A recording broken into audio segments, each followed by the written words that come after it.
Hello everyone, this is Siddharth Patel. Welcome to Magnet Brains. ये वाला video आप लोगों के लिए बहुत ही इंपॉर्टेंट होने वाला है। आप लोग स्लाइडर देख के ही समझ गए होंगे, क्योंकि इस वीडियो में हम क्या डिस्कस करने वाले हैं।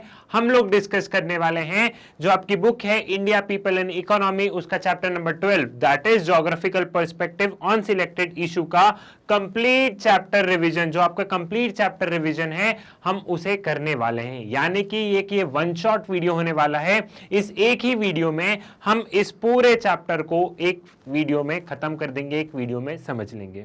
वैसे तो आप लोगों को पता ही है कि मैग्नेट ब्रेन्स एक ऐसा प्लेटफॉर्म है जहां पे सारी चीजें, सारे वीडियोस आपको बिल्कुल फ्री ऑफ कॉस्ट अवेलेबल होते हैं। चाहे एनटीएससी हो, ओलंपियाड हो, स्पोकन इंग्लिश हो, K12 के कोई भी क्लास के वीडियोस हो, ठीक है, चाहे हिंदी मीडियम हो, तो सारे वीडियोस आपको यहाँ पे बिल्कुल फ्री ऑफ कॉस्ट मिलते हैं। यहाँ पर ऐसा नहीं होता है कि एक चैप्टर फ्री में देने के बाद दूसरे चैप्टर के लिए आपको पे करना पड़ेगा। सारी चीजें आपको यहाँ पे बिल्कुल फ्री ऑफ कॉस्ट मिलेंगी, सारे वीडियोस आपको फ्री ऑफ कॉस्ट मिलेंगे। स्टार्ट करते हैं हमारा one shot revision, complete chapter revision. एक ही वीडियो में पूरे चैप्टर को समझते हैं। और ये चैप्टर इजी भी है देखा जाए तो, क्योंकि इसमें आपके एयर पॉल्यूशन हो गए, वाटर पॉल्यूशन हो गए, लैंड डिग्रेडेशन हो गया, ये तमाम चीजें हम लोग डिस्कस करेंगे जो कि आप बचपन से पढ़ते हुए आए हो। ठीक है, तो आप लोगों का एक क्विक रिवीजन हो जाएगा। और सीबीएसई के पॉइंट ऑफ व्यू से, जो सीबीएसई का पॉइंट ऑफ व्यू है, उसे देखा जाए तो ये वाला जो चैप्टर है ये बहुत ही इजी और स्कोरिंग चैप्टर आप मान सकते हैं।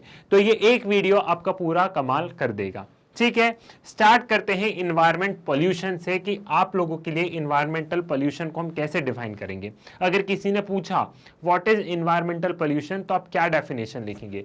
Environmental pollution is defined as contamination of physical and biological components of earth and atmosphere system to such an extent that normal environment process are adversely affected।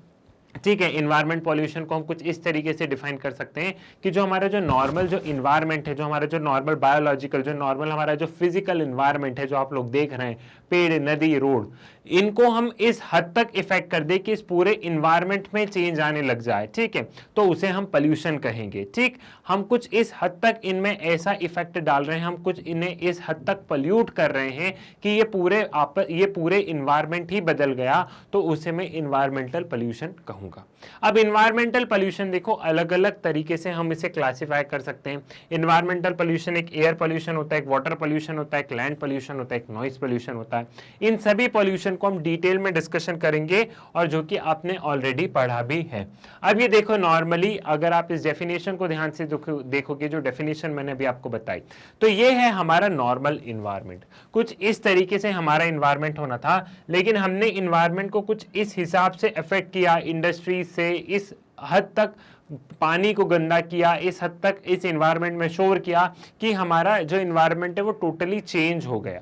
ठीक है, तो इसे हम क्या कहेंगे, इसे हम कहेंगे इन्वायरमेंटल पॉल्यूशन। क्लियर है, बेसिक्स आपको क्लियर है। आई थिंक इसमें आपको कोई भी समस्या नहीं जाएगी, इन बेसिक्स को समझने में आपको कोई भी प्रॉब्लम नहीं होगी। ठीक है, क्लियर। स्टार्ट करते हैं। पहले पॉल्यूशन को हम कौन से पॉल्यूशन को हम लोग डिस्कस करेंगे। सबसे पहले हम वाटर पॉल्यूशन को डिस्कस करेंगे कि क्या है water pollution. rise in the pollutants in the water body leads to water pollution which make it unfit for use. For example, water bodies like lake, river, ocean, aquifer, groundwater etc. are being increasingly polluted by human activity. Quality of water has degraded due to indiscriminate use of water because of increasing population and industrial expansion. ठीक है, ये जो पानी है, अगर पानी में आप पॉल्यूटेंट ज्यादा डाल देंगे तो वो पानी हमारे किसी काम का नहीं बचेगा। मान लो ये पानी बहुत गंदा है, तो पीना तो दूर की बात, आप पानी में, उस गंदे पानी में आप नहाना भी नहीं चाहोगे। तो हम वाटर पोल्यूशन तब कहते हैं कि पानी को आपने इतना गंदा कर दिया है कि वो हमारे किसी काम का नहीं आ सकता, ना वो खाना बनाने के काम में आ सकता है, ना वो नहाने के काम में आ सकता है, और पी तो हम वैसे भी नहीं सकते हैं। तो इस पानी को हम क्या कहेंगे, इस पानी को हम कहेंगे कि ये पानी पॉल्यूटेड है, इस पानी को हम कहेंगे कि ये वाटर पोल्यूशन है। ठीक है, तो वो पानी जो कि अनफिट फॉर द यूज हो, उसे हम वाटर पोल्यूशन कहते हैं। क्लियर है। फिर यहाँ पे क्या बताया गया है, वही एग्जांपल बताया कि नदी वगैरह है, तालाब है, ओशन है, ग्राउंड वाटर है, आपने उसमें सामान फेंक फेंक के, इंडस्ट्रीज ने अपना वेस्ट डिस्चार्ज कर करके, ठीक है, उसने पानी को खराब कर दिया, तो उसे हम कहेंगे, उसे ये एक वाटर पोल्यूशन का एग्जांपल है। अब वाटर पोल्यूशन क्यों हो रहा है, देखो वाटर पोल्यूशन इसलिए हो रहा है, जितने भी पोल्यूशन है, वाटर पोल्यूशन ही नहीं, आप जितनी भी समस्या देख रहे हैं उन सारी समस्या का बताऊं सारा मतलब सारे उन समस्या की जड़ कहां पे है? उन समस्या की जड़ है कि ये जो पॉपुलेशन है, पॉपुलेशन बढ़ती जा रही है बहुत ज्यादा, ठीक है। पॉपुलेशन बढ़ती जा रही है तो लोगों की नीड्स भी बढ़ रही है, लोगों की नीड्स भी बढ़ रही है। ज्यादा लोग होंगे, ज्यादा प्रोडक्ट होगा, ज्यादा इंडस्ट्रीज वेस्ट डिस्चार्ज करेगी, ज्यादा से ज्यादा लोग फायदा कमाना चाहेंगे, ठीक है। नीड्स भी बढ़ रही है, डिमांड भी बढ़ रही है, डिमांड भी बढ़ रही है, ठीक है। सेल्फ इंटरेस्ट भी बढ़ रहा है, लोगों का अपने बारे में सोचना, ज्यादा से ज्यादा मुनाफा कमाना, सेल्फ इंटरेस्ट भी पड़ रहा है। लेकिन एक चीज घट रही है, वो चीज कौन सी घट रही है? वो चीज घट रही है कुछ जो रिसोर्सेज हैं, जो हमारे पास में जो रिसोर्सेज हैं वो कम है, ठीक है। हमारे पास रिसोर्सेज बहुत कम है और पॉपुलेशन बहुत ज्यादा है, तो यहां से सारी प्रॉब्लम की समस्या आने लगी। पानी बहुत कम है लेकिन उसको पीने वाले बहुत ज्यादा लोग हैं, उस पानी का इस्तेमाल करने वाले बहुत ज्यादा लोग हैं।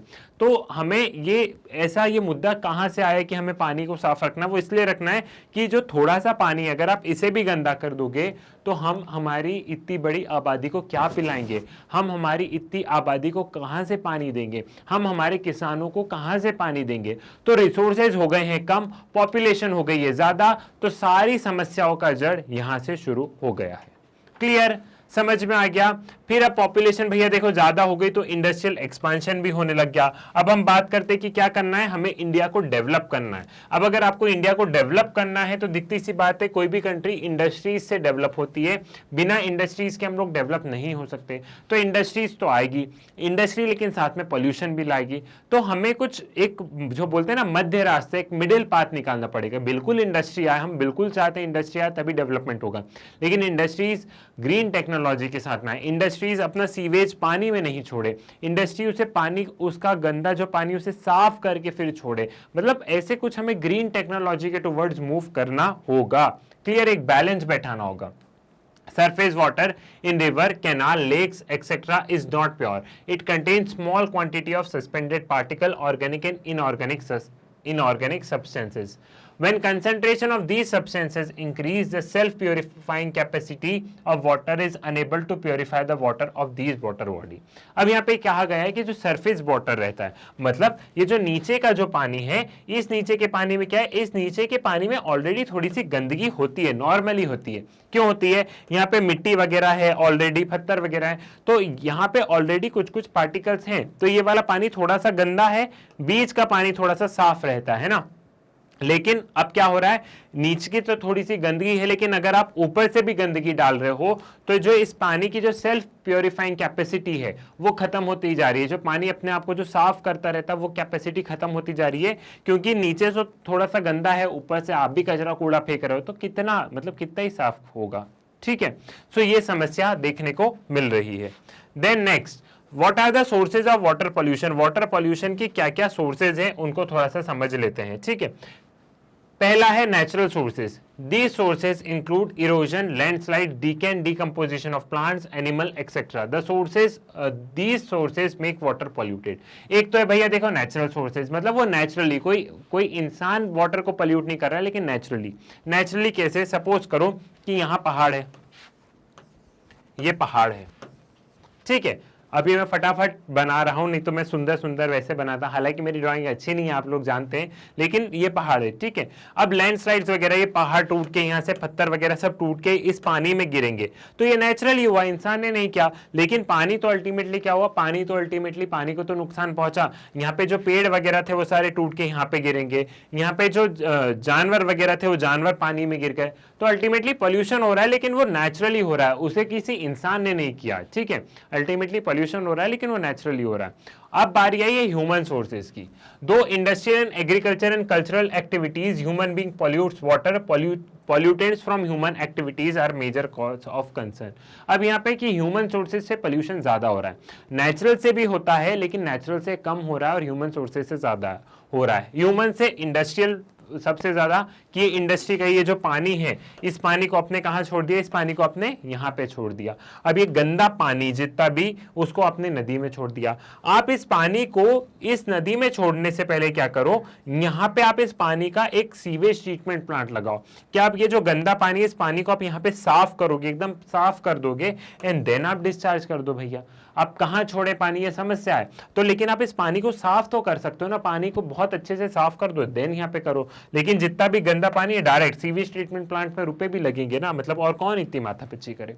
ठीक, एक ये रीजन है। दूसरा एग्रीकल्चर, यहाँ पे किसान लोग क्या कर रहे हैं, पानी को ले रहे हैं, ठीक है, और इस पानी में बहुत ज्यादा वो दवाई वगैरह खेत में डालते हैं, तो वो सारा पेस्टिसाइड्स, फर्टिलाइजर वो यहाँ पे आ रहा है। ठीक, देन नेक्स्ट कल्चरल एक्टिविटीज, मतलब आपने डेथ सेरेमनीज और ये जो सारी चीजें देखी है, इनकी वजह से घाट्स पे सब लोग मतलब नहा रहे, वो एक अच्छी, मतलब उसको आप ऐसा नहीं, मतलब उसे रिलीजियस टर्म्स में मत जोड़िए, लेकिन आप एक रैशनल बीइंग से देखिए कि हम सारा जो सेरेमोनियल है, डेथ सेरेमनीज, और जो वहाँ पे घाट्स में हम लोग देखते हैं कुंभ के मेले में, स्नान में, तो वहाँ पे पॉल्यूशन बहुत ज़्यादा हो जाता है, इतना ज़्यादा हम पॉल्यूट कर देते हैं कि हमें भी नहीं पता होता है। तो कल्चरल एक रीज़न है, ठीक है। सो इस तरीके से इंसान क्या कर रहा है, इंसान पानी को बहुत ज़्यादा पॉल्यूट कर रहा है, और ये मेजर सोर्स है, ह्यूमन सोर्स जो है, इस ह्यूमन सोर्स की वजह से ज़्यादा पॉल्यूशन हो रहा है। ठीक, comparable natural sources, clear. Now what are the diseases cause due to water pollution. Water pollution से कौन कौन से डिजीजेस होते हैं, कौन कौन सी बीमारी होती है, उसे समझ लेते हैं। Water pollution causes a number of water borne diseases. The common disease caused by water pollution are diarrhoea, ठीक है, hepatitis. Data from WHO shows that almost 1/4 of the communicable diseases in India are water born, ठीक है। Intestinal worms बहुत सारे, देखो diarrhoea वगैरह होना, hepatitis वगैरह होना, और WHO ऐसा बोल रहा है कि जितने भी जो बीमारी है जो एक इंसान से दूसरे इंसान को फैलती है, लाइक कम्युनिकेबल डिसीजेस की, जो मुझसे दूसरे को फैलेगा, उसमें से 1/4 वैसी बीमारी है जो कि पानी की वजह से हुई है, जो कि वाटर पोल्यूशन की वजह से हो रही है। हम गंदा पानी पी रहे हैं तो उससे हम लोग बीमार पड़ रहे हैं, उससे बहुत सारी समस्या आ रही है। फिर मैं बीमार हुआ तो मेरी बीमारी किसी और को लग गई परिवार में।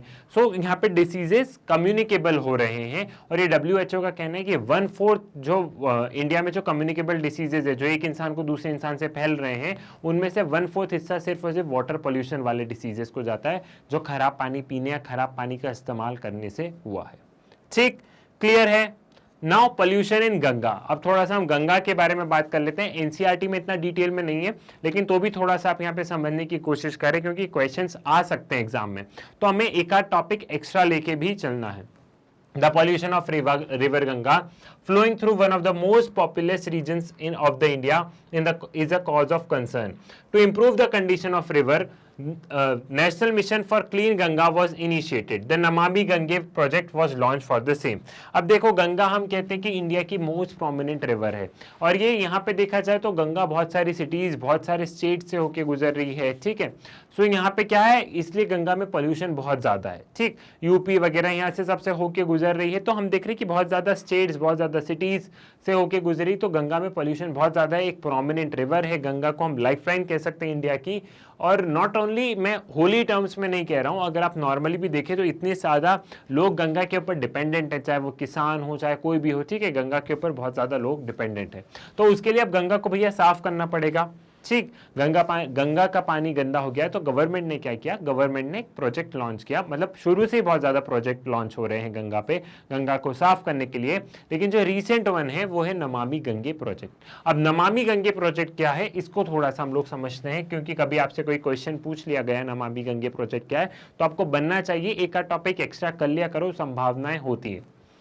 Ganga is a river of national importance due to high pollution in the river Ganga. It requires cleaning by controlling the pollution of its water. The union government has launched Namami Gange program with following objective: developing sewage treatment system in towns, monitoring of industrial effluents. अब वही गंगा एक national importance से, गंगा का pollution रोकना पड़ेगा, तो जो केंद्र सरकार है, जो सेंट्रल गवर्नमेंट है, ये उनका प्रोजेक्ट है। नमामि गंगे प्रोजेक्ट किसका है, कोई स्टेट गवर्नमेंट का क्या? जी नहीं, ये जो प्रोजेक्ट है ये सेंट्रल गवर्नमेंट का है, ठीक है, सेंट्रल गवर्नमेंट का है ये प्रोजेक्ट, ठीक, तो उनका क्या क्या ऑब्जेक्टिव है गंगा के, नमामि गंगे प्रोजेक्ट के? उनके ऑब्जेक्टिव में एक तो ये है कि सीवेज ट्रीटमेंट प्लांट होना चाहिए, वही कि इंडस्ट्रीज या उस शहर का गंदा पानी अगर आप छोड़ रहे हो तो पहले उस पानी को साफ करो, ठीक है। और इंडस्ट्रियल एफ्लुएंट्स मतलब इंडस्ट्रीज वगैरह जो भी अपना गंदा पानी उसमें डाल रही है, अपने सामान जो डाल रही है, इनको थोड़ा सा मॉनिटर करने की आवश्यकता है, थोड़ा सा चेक करने की आवश्यकता है, गवर्नमेंट को चेक करना पड़ेगा। Afforestation along the bank of river Ganga to increase the biodiversity, cleaning the river surface, creating public awareness to avoid adding pollutants in the river even in the form of rituals। ठीक है, साथ साथ में गंगा के घाट्स पे, गंगा के किनारों पे बहुत सारे पेड़ लगाना, साथ ही साथ जो गंगा का जो सरफेस है उसे क्लीन करना, मशीन से, टेक्नोलॉजी से बहुत सारी आ गई है, तो उसे साफ करना, जो पानी ऑलरेडी गंदा हो गया उसे साफ करना, साथ ही साथ लोगों में अवेयरनेस जगाना कि हमें ऐसा नहीं करना चाहिए। क्लियर है, समझ में आ गया? अब यहाँ पे देखो एक चीज समझो, मान लो अगर आपको नमामि गंगे प्रोजेक्ट के बारे में मैं नहीं बताता और ऐसा आपका कोई भी प्रोजेक्ट आ जाए, मतलब ऐसे आपसे कोई भी स्कीम्स के बारे में पूछ ले कि इसके बारे में बताओ और आपको कोई आइडिया नहीं हो, तो आप आंसर कैसे लिखोगे? वाटर से है तो एक तो आप वाटर से कैसे जोड़ दोगे कि पेड़ लगाना है, एक आप बोल दोगे कि इंडस्ट्रीज का ध्यान रखना है, एक ये पॉइंट जो है क्रिएटिंग पब्लिक अवेयरनेस, ये आप सब में लिख सकते हो। एयर पोल्यूशन के मेजर बताओ कि एयर पोल्यूशन को कैसे कंट्रोल किया जा सकता है, लिख दो कि पब्लिक अवेयरनेस करो। लिख दो कि इंडस्ट्रीज पे थोड़ा सा गवर्नमेंट को थोड़ा सा स्ट्रिक्ट होना पड़ेगा, ग्रीन टेक्नोलॉजी का इस्तेमाल करे वो, ठीक है। तो यहाँ पे 2-3 पॉइंट क्या है, कॉमन है, तो कभी कोई क्वेश्चन नहीं बने ना, तो ये जो 2-3 पॉइंट है इनको आपको लिखना ही है, लिखना है, ये आपको नंबर दिलवा देंगे, ठीक है। तो थोड़ा सा चालाक बना करो पेपर में, थोड़े से चालाक बन के और यहाँ पे आंसर्स लिख दिया करो। क्लियर, सारी चीजें समझ में आ गई। देन नेक्स्ट हम कहां पे पहुंच रहे हैं? नेक्स्ट हम बात आ गए हैं एयर पोल्यूशन पे। अब हम एयर पोल्यूशन को डिस्कस कर लेते हैं। A larger proportion of pollutants present in the air for a long duration is known as air pollution. Pollutants like dust, fume, gas, fog, odor, smoke or vapor present in the air in the substantial proportion and duration are considered as an air pollutants. अब देखो air में मतलब जो हवा है, उस हवा में अगर बहुत सारे ऐसे सब्सटेंसेस आ रहे हैं जो कि उस हवा को अशुद्ध कर रहे हैं, तो हम उसे बोलेंगे एयर पोल्यूशन। एक अगर आपने देखा होगा, इसे आप ऐसे समझ लो कि आसमान बहुत साफ है, लेकिन आसमान में अगर आप वो पार्टिकल्स की वजह से आप सांस नहीं ले पा रहे हैं अच्छे से, या आपको धुंधला धुंधला दिख रहा है, या एक फॉग बन गई है, तो उसे हम एयर पोल्यूशन कहेंगे कि उस आसमान में कुछ ऐसे पार्टिकल्स ऐड हो गए, कुछ ऐसे सब्सटेंसेस ऐड हो गए हैं जिन्होंने उस हवा को अशुद्ध कर दिया है, तब हम उसे कहेंगे एयर पोल्यूशन। अब एयर पॉल्यूटेंट्स कौन कौन से होते हैं? मतलब एक तो ये लाइक फ्यूम्स, गैस, जितनी भी गैस, फ्यूम्स, ये जो सारी चीजें हैं, ये क्या है? ये एयर पॉल्यूटेंट्स है, ये हवा को पॉल्यूट कर देते हैं। सो ये वाला जो पॉइंट है, what are the air pollutants, कौन कौन से पॉल्यूटेंट्स है? डस्ट है, मतलब वही धुल्ला वगैरह जितनी भी सारी चीजें हैं, ये हवा को अशुद्ध कर देते हैं। तो ये क्वेश्चन आपको 2 मार्क्स में बन सकता है, ठीक है। यहीं पे बता दूं, ये 2 मार्क्स का यहाँ पे क्वेश्चन बन सकता है कि what are the air pollutants. Pollutants के नाम लिखो, तब आपको एयर पोल्यूशन क्या है वो नहीं लिखना है, एयर को पॉल्यूट कौन कर रहा है, ठीक है। पॉल्यूटेंट्स मतलब पॉल्यूट कौन कर रहा है उस चीज को, तो आपको वो लिखना है। तो राइट डाउन एयर पॉल्यूटेंट्स, तो तब आपको लिखना पड़ेगा डस्ट है, गैस है, फॉग है, ये सारी चीजें तब आपको मेंशन करनी होगी। सो पॉल्यूटेंट्स आप ध्यान रखा करो कि वाटर के क्या क्या पॉल्यूटेंट्स होंगे, एयर के क्या क्या पॉल्यूटेंट्स होंगे, तो इनको आप ध्यान रख लिया करो, क्योंकि ये 2 मार्क्स में सीबीएसई पूछने में बड़ी इंटरेस्टेड रहती है। सीबीएसई को कई बार ये इंटरेस्ट जग जाता है, ठीक। These pollutants are harmful for flora, fauna and to the property। अभी ये जो जितने भी pollutants है ये harmful है पेड़, जीव, जनजाति, इंसान, सबके लिए, चाहे जानवर हो, चाहे पेड़ हो, कोई भी हो, ये जितने भी pollutants हैं ये सबके लिए क्या है? ये सबके लिए harmful है। Clear? Now what are the sources of air pollution? Air pollution की क्या क्या सोर्सेज है, हम कहां से हमें देखने को मिलता है कि यहाँ पे एयर पोल्यूशन सबसे ज्यादा है, मतलब यहां से एयर पोल्यूशन हो रहा है, इसकी क्या क्या सोर्सेज हैं उसको हम थोड़ा सा समझ लेते हैं, ठीक। The main source of air pollution are combustion of fossil fuel, mining and industries। ठीक है, आप ये फॉसिल फ्यूल्स वगैरह को जला रहे हो, लकड़ी वगैरह को, आप माइनिंग इंडस्ट्रीज, माइनिंग मतलब जो माइनिंग होती है ना, खुदाई वगैरह, उन सब की वजह से, इंडस्ट्रीज की वजह से धुआं निकल रहा है। तो ये होते हैं कुछ मेन सोर्सेस, यहाँ से हवा को सबसे ज्यादा नुकसान पहुंच रहा है। These process releases oxides of sulfur and nitrogen, hydrocarbon, carbon dioxide, carbon monoxide and lead. With the increasing use of variety of fuels as a source of energy, there is marked increase in emission of toxic gases into atmosphere, resulting into the pollution of air. ठीक है, यहाँ पे ये बताया गया कि देखो अलग अलग तरीके सब्सटेंस निकलते हैं, like carbon dioxide, sulphur dioxide, ये जितनी भी सारी चीजें हैं ये हमारे हवा को पॉल्यूट कर रही है। और हम देख रहे हैं कि देखो भैया टेक्नोलॉजी आ गई है, मतलब टेक्नोलॉजी भी आ गई है, साथ साथ में इंडस्ट्रीज भी बढ़ रही है, साथ साथ में पॉपुलेशन भी बढ़ रही है। तो टेक्नोलॉजी तो देखो इस पॉल्यूशन को कंट्रोल कर सकती है अगर टेक्नोलॉजी का आप सही से इस्तेमाल करो तो, ठीक है। तो यहाँ पे हम देख रहे हैं कि अलग अलग तरीके की इंडस्ट्रीज आ रही है, हर कंट्री डेवलप होना चाह रही है, तो अलग अलग तरीके की टॉक्सिक गैसेस भी रिलीज हो रही है। तो एक ये मेजर हमें सोर्सेज देखने को मिला है एयर पोल्यूशन का, ठीक।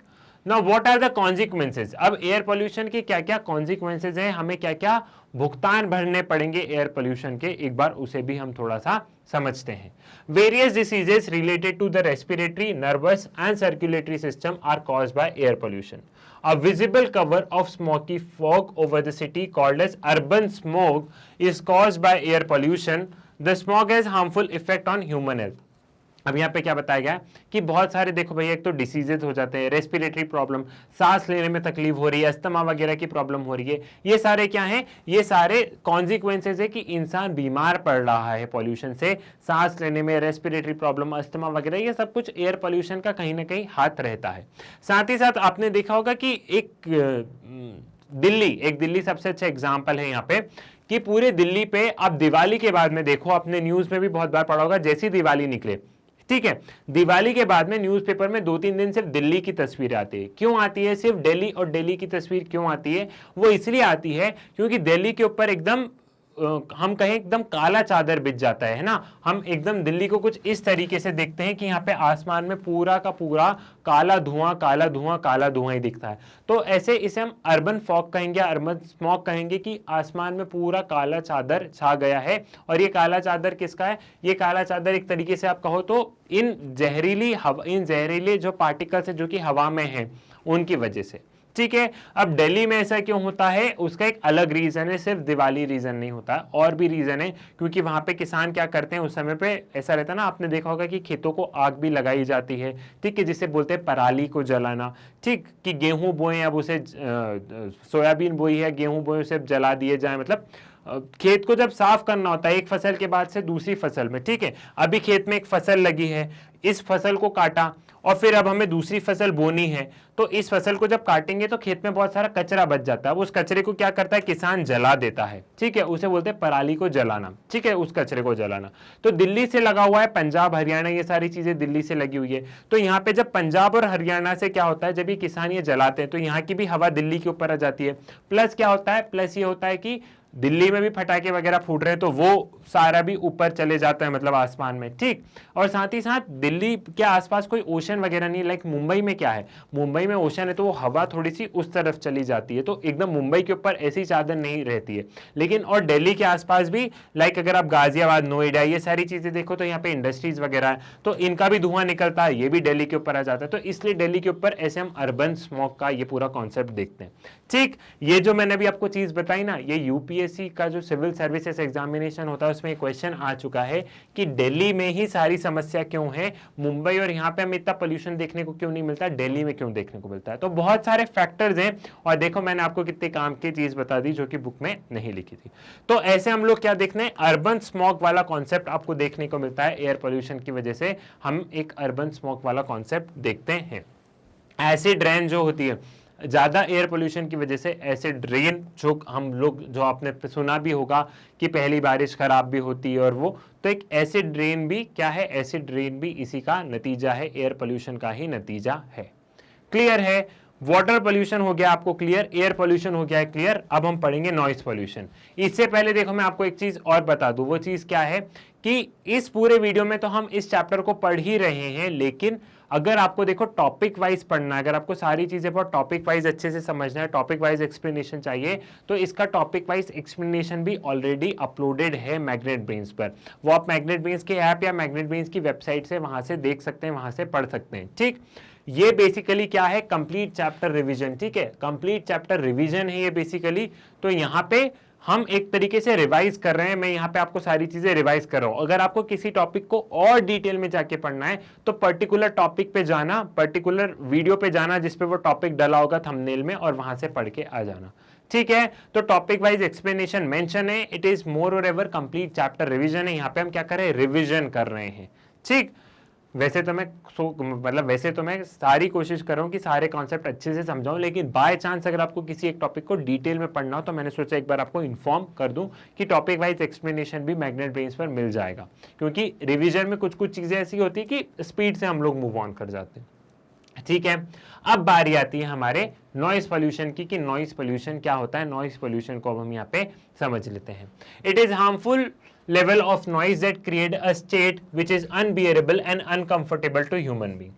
ठीक है, एक ऐसा स्टेट जहां पे इंसान कोई भी आवाज वगैरह नहीं सुन सकता, वो अनबियरेबल हो। ठीक, मतलब एक ऐसे स्टेट में जहां ऐसा नहीं होता बहुत ज्यादा शोर होता है, कई बार डीजे वगैरह बजता है तो आप भी ऐसे सिर पकड़ लेते हो कि मेरा सिर दर्द करने लग गया। या आप लोग कई बार मूवी देखने जाते हो तो थिएटर में बहुत ज्यादा वो साउंड्स वगैरह होते हैं ना, सिनेप्लेक्स में बहुत ज्यादा साउंड्स वगैरह और वो सारे इफेक्ट होते हैं तो आपका सिर एकदम से चढ़ जाता है। वो क्या होता है, वो ये होता है कि अब आप उस आवाज को बेयर नहीं कर सकते हैं, आपका हेडेक होने लग गया है। तो इसे हम कहते हैं नॉइस पोल्यूशन की एक ऐसा स्टेट जब इंसान क्या होता है, जब इंसान उस आवाज को अनबियरेबल वाले स्टेट में चल जाता है कि मैं इस आवाज को अब सह ही नहीं सकता हूं, वो हो जाता है नॉइस पोल्यूशन वाला स्टेट। ठीक है, नाउ नॉइस पोल्यूशन के क्या क्या सोर्सेज हैं। Major sources of noise pollution are various factories, mechanised construction and demolition work, automobiles, aircraft etcetera. अब देखो नॉइस पोल्यूशन के भैया फैक्ट्री वगैरह है, कंस्ट्रक्शन साइट है, कहीं पे बिल्डिंग गिरा रहे हैं, कुछ भी वो खटर पटर जो करते रहते हैं, वो सारी चीजें, ऑटोमोबाइल, एयरक्राफ्ट, जितनी भी गाड़ी वगैरह है, प्लेन्स वगैरह हैं, ये सारे क्या है, ये सोर्सेज ऑफ नॉइस पोल्यूशन है। सारी की आवाज मिला दो, फैक्ट्री, ये वो, डीजे पीजे सबकी मिला दो तो एकदम से कितनी ज्यादा आवाज हो जाती। तो वही इन सबका अगर हम कॉम्बिनेशन देखें तो यहाँ पे एक ऐसी मतलब इतनी तेज आवाज आती है कि जो एक अनबियरेबल होती है। Beside these, there are also some periodic but polluting sources of noise like loudspeaker, etc., which are used in various festival program associated with the community activity। साथ ही साथ वही लाउडस्पीकर वाला बताया कि लाउडस्पीकर प्रोग्राम जो कि अलग अलग हम देखते हैं, अलग अलग प्रोग्राम, अलग अलग फेस्टिवल, शादी ब्याह, हर तरीके के फेस्टिवल्स में लाउड स्पीकर का एक वो रहता है, तो वो भी कहीं ना कहीं नॉइस पोल्यूशन का काम करता है। मे बी देखो नॉइस पोल्यूशन ऐसा भी कि वो थोड़ा सा वेरी इन द सेंस ऐसे तो नहीं, लेकिन वो पर्सन टू पर्सन ऐसे डिफर भी करता है। जैसे किसी को डीजे में बहुत मजा आता है, हाँ मतलब डांस करने का मन हो जाता है, वहीं दूसरा इंसान होता है वो बोलता है क्या है मेरा सर दर्द कर रहा है। या आप इंजॉय कर रहे हो लेकिन सामने वाले घर में किसी की तबीयत खराब है तो उसका तो सिर दुख जाएगा, माथा पकड़ लेगा कि क्या हो रहा है। ठीक, सो एक ये भी रहता है। Now, the level of noise is measured by sound level expressed in terms of decibels। जैसे हम लोग क्या करते हैं, जैसे आप लोग कोई भी चीज मेजर करना होता है स्केल पे तो आप सेंटीमीटर से करते हैं। हम दूध कैसे नापते हैं, हम दूध लीटर से नापते हैं। वैसे ही हम नॉइस को किस टर्म्स में नापेंगे, नॉइस को हम डेसिबल्स, जीबी जैसे डीबी, जैसे सेंटीमीटर हो गया आपका, लीटर हो गया, वैसे ही नॉइस को हम डेसिबल्स में मेजर किया जाता है, जिसका की शॉर्ट फॉर्म है डीबी। ठीक है, जिसका की शॉर्ट फॉर्म है dB. The biggest nuisance of noise pollution is the noise produced by traffic. The intensity and the nature of noise produced by traffic depend upon factors such as types of aircraft, vehicle, trains, etc. और जो हम जो कहते हैं कि एक और जो नॉइस पोल्यूशन का सोर्स हो सकता है वो ट्रैफिक है, और ट्रैफिक में भी डिपेंड करता है कि आप किस सिटी में हो, कैसे वहाँ पे बसेस वगैरह हैं। लाइक आप अगर बेंगलुरु वगैरह यहाँ पे देखोगे, दिल्ली में देखोगे तो ट्रैफिक कुछ इस कदर लग रहा है, हॉर्न बजा रहे की, फिर बस वाला अपना हॉर्न दे रहा है।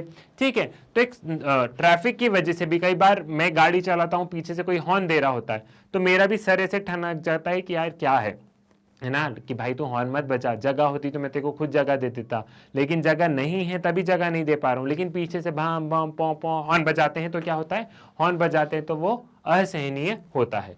ठीक है, सो एक ये वाली चीज भी आपको समझ में आ गई। The intensity and the nature of noise produced by traffic depends upon factors such as types of aircraft, vehicle, trains, etc. ये वाली चीज आप समझ गए, क्लियर है। ठीक, अब आगे बढ़ते हैं। ठीक है, in sea traffic, noise pollution is confined to the harbor due to loading and unloading activities। Intensity of noise pollution from industry depend upon the type of industries. Noise pollution is a location specific and its intensity decline with the increase in distance from the source of pollution, that is industrial areas, arteries and transportation, airports etc.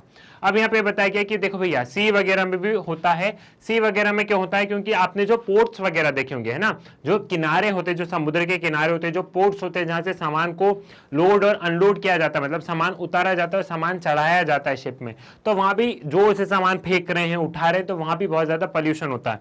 और ये जो ships है ना, ये भी अच्छा खासा sound produce करते हैं, तो इसलिए यहाँ पे भी हमें देखने को मिलता है नॉइस पोल्यूशन। अब यहाँ पे एक चीज है, यहाँ पे ये बताया कि इंडस्ट्रीज के पास में ज्यादा पोल्यूशन होता है, जहां इंडस्ट्रीज लोकेटेड रहती है वहां पे पोल्यूशन ज्यादा होता है देन दूसरी जगह पे। फॉर एग्जांपल यहाँ पे एक शहर है, ठीक है, ये एक सिटी है, हम कुछ इस तरीके से ही बना लेते हैं यहाँ पे, तो आपको ज्यादा क्लैरिटी रहेगी। जैसे यहाँ पे एक सिटी है, यहाँ पे ये सिटी है, और आपने ये देखा होगा कि शहर के आसपास क्या लग जाती है, शहर के आसपास इंडस्ट्रीज लग जाती है, शहर के आसपास फैक्ट्रीज लग जाती है। तो यहाँ पे क्या हुआ, यहाँ पे भैया फैक्ट्रीज लग गई, यहाँ पे क्या आ गया, ये फैक्ट्रीज लग गई शहर के आसपास, और ये क्या बन गया, यहाँ पे बन गया ये इंडस्ट्रियल टाउन, इंडस्ट्रियल टाउन बन गया।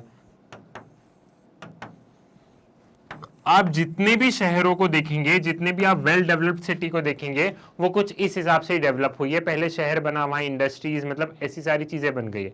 तो यहाँ पे नॉइस पोल्यूशन यहाँ पे बहुत ज्यादा होगा, यहाँ पे थोड़ा सा कम होगा, और आप इस शहर से और यहाँ पे अगर आप 25 किलोमीटर या 50 किलोमीटर दूर जाएंगे, 50 किलोमीटर दूर जाएंगे, तो वहां नॉइस पोल्यूशन बिल्कुल ही नहीं होगा। तो नॉइस पोल्यूशन डिपेंड करता है, सोर्सेज के पास में सबसे ज्यादा होता है। यहाँ पे ये सोर्सेज के पास में सबसे ज्यादा यहाँ पे नॉइस पोल्यूशन होगा, यहाँ पे कम होगा, और 50 किलोमीटर आगे जाओगे तो बिल्कुल भी नहीं होगा। क्लियर है?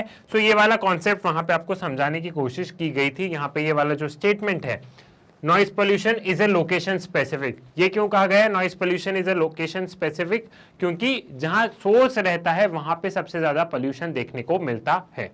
क्लियर है? समझ में आ गया? ये वाली चीज आपको यहाँ पे क्या हो गई है, ये वाली चीज आपको यहाँ पे क्लियर हो गई है। इस पॉइंट को मैंने इसलिए समझाया क्योंकि कई बार क्या होता है, सीबीएसई क्या करता है, कई बार सीबीएसई आपको ऐसा स्टेटमेंट दे देगा, noise pollution is a location specific, और आगे दे देगा कमेंट, आगे आपको एक वर्ड लिख देगा कमेंट, और 3 नंबर में दे दिया, तो फिर आपको एक्सप्लेन करना पड़ेगा। ठीक है, सो इसलिए मैंने इस स्टेटमेंट को बहुत अच्छे से पढ़ाया है। आपको हमेशा ये सवाल होना चाहिए, कौन सा सवाल होना चाहिए, आप सोशल साइंस के स्टूडेंट हैं तो आपको हमेशा वाई वाला क्वेश्चन होना चाहिए कि वाई, इस स्टेटमेंट का मतलब क्या है, वाई। तो ये वाई वाली क्यूरियोसिटी आपको हमेशा होनी चाहिए। और कई बार क्या होता है, डाउट्स रह जाते हैं तो उन डाउट्स को लिख लिया करो, लाइव सेशन होता है तब लाइव सेशन में पूछ लिया करो, किसी से भी पूछ लिया करो, ठीक है, लिख के रख लिया करो। डाउट्स कभी ना कभी तो आप एड्रेस कर ही लोगे, और पढ़ोगे तो देखो डाउट्स तो आएंगे, ऐसी बात नहीं है। तो मैं भी कितना भी पढ़ा तो कोई भी कुछ ना कुछ एक आध डाउट रह ही जाता है, तो वो आप लाइव सेशंस के थ्रू पूछ सकते हैं। Now, what are the consequences of noise pollution? Noise pollution is hazardous in many big cities and metropolitan regions in India. Increase in environmental noise pollution can cause hearing impairment, hypertension, annoyance, mental problem और disorder and sleep disturbance. अब यहाँ पे ये बताया गया है कि देखो भैया noise pollution hazardous है जो metropolitan cities है वहाँ पे, दिल्ली, मुंबई, बेंगलुरु, चेन्नई, कोलकाता, ठीक है, यहाँ पे noise pollution थोड़ा सा ज्यादा है। अब नॉइस पोल्यूशन देखो बहुत सारी समस्या लेके आता है, जैसे टेंशन है, नींद नहीं आना और चिड़चिड़ापन रहना, ठीक है, सुनने में तकलीफ होना। तो नॉइस पोल्यूशन से भी बहुत सारी तकलीफें होती हैं, ऐसी बात नहीं है। इंडिविजुअल लेवल पे बहुत सारी चीज़ों में नॉइस पोल्यूशन इफेक्ट करता है। नाउ यहाँ पे एक केस स्टडी है, increase in noise pollution in the ocean. As per the study done by Scripps Institute of Oceanography, the noise pollution in oceans has increased 10-fold since 1960s.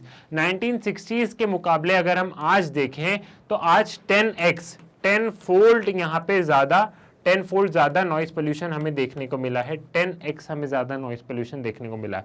क्यों? क्योंकि ship पे आजकल इतना ज़्यादा ट्रेड वगैरह सारी चीज़ें होने लग गई है। और ट्रेड वगैरह क्यों हो रहे हैं, यहाँ पे लिंक कर दो पॉलिटिकल साइंस को, बिकॉज ऑफ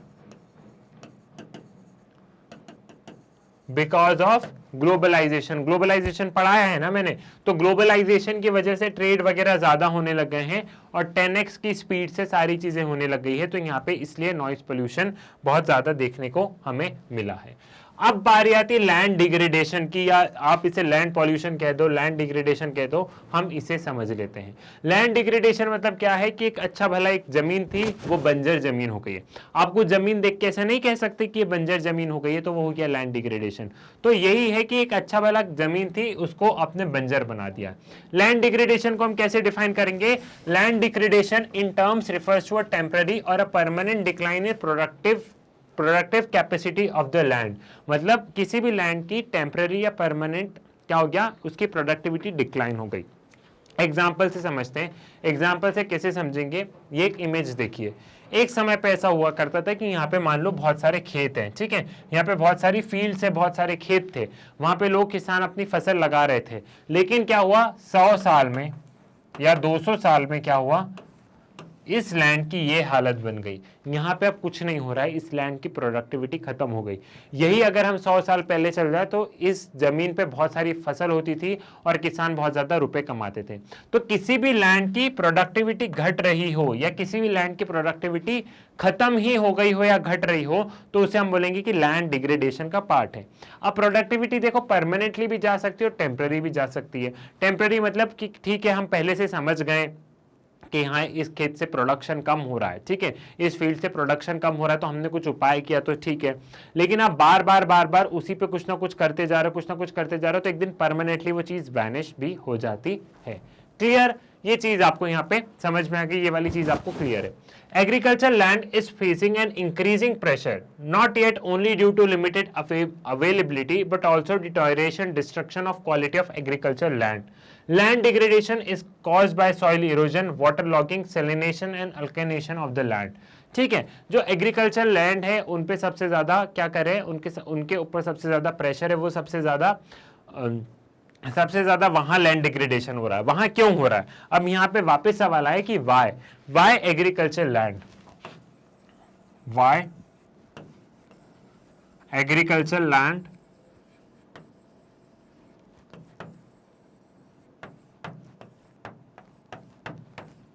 सिर्फ लैंड डिग्रेडेशन एग्रीकल्चर लैंड में अभी क्यों लैंड डिग्रेडेशन यहाँ पे क्यों?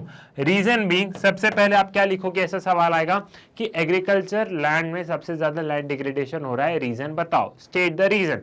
सीबीएसई ने एक क्वेश्चन पूछ लिया 3 नंबर में, 5 नंबर में, 2 नंबर में, जिस हिसाब से उनको पूछना हो उनके ऊपर है।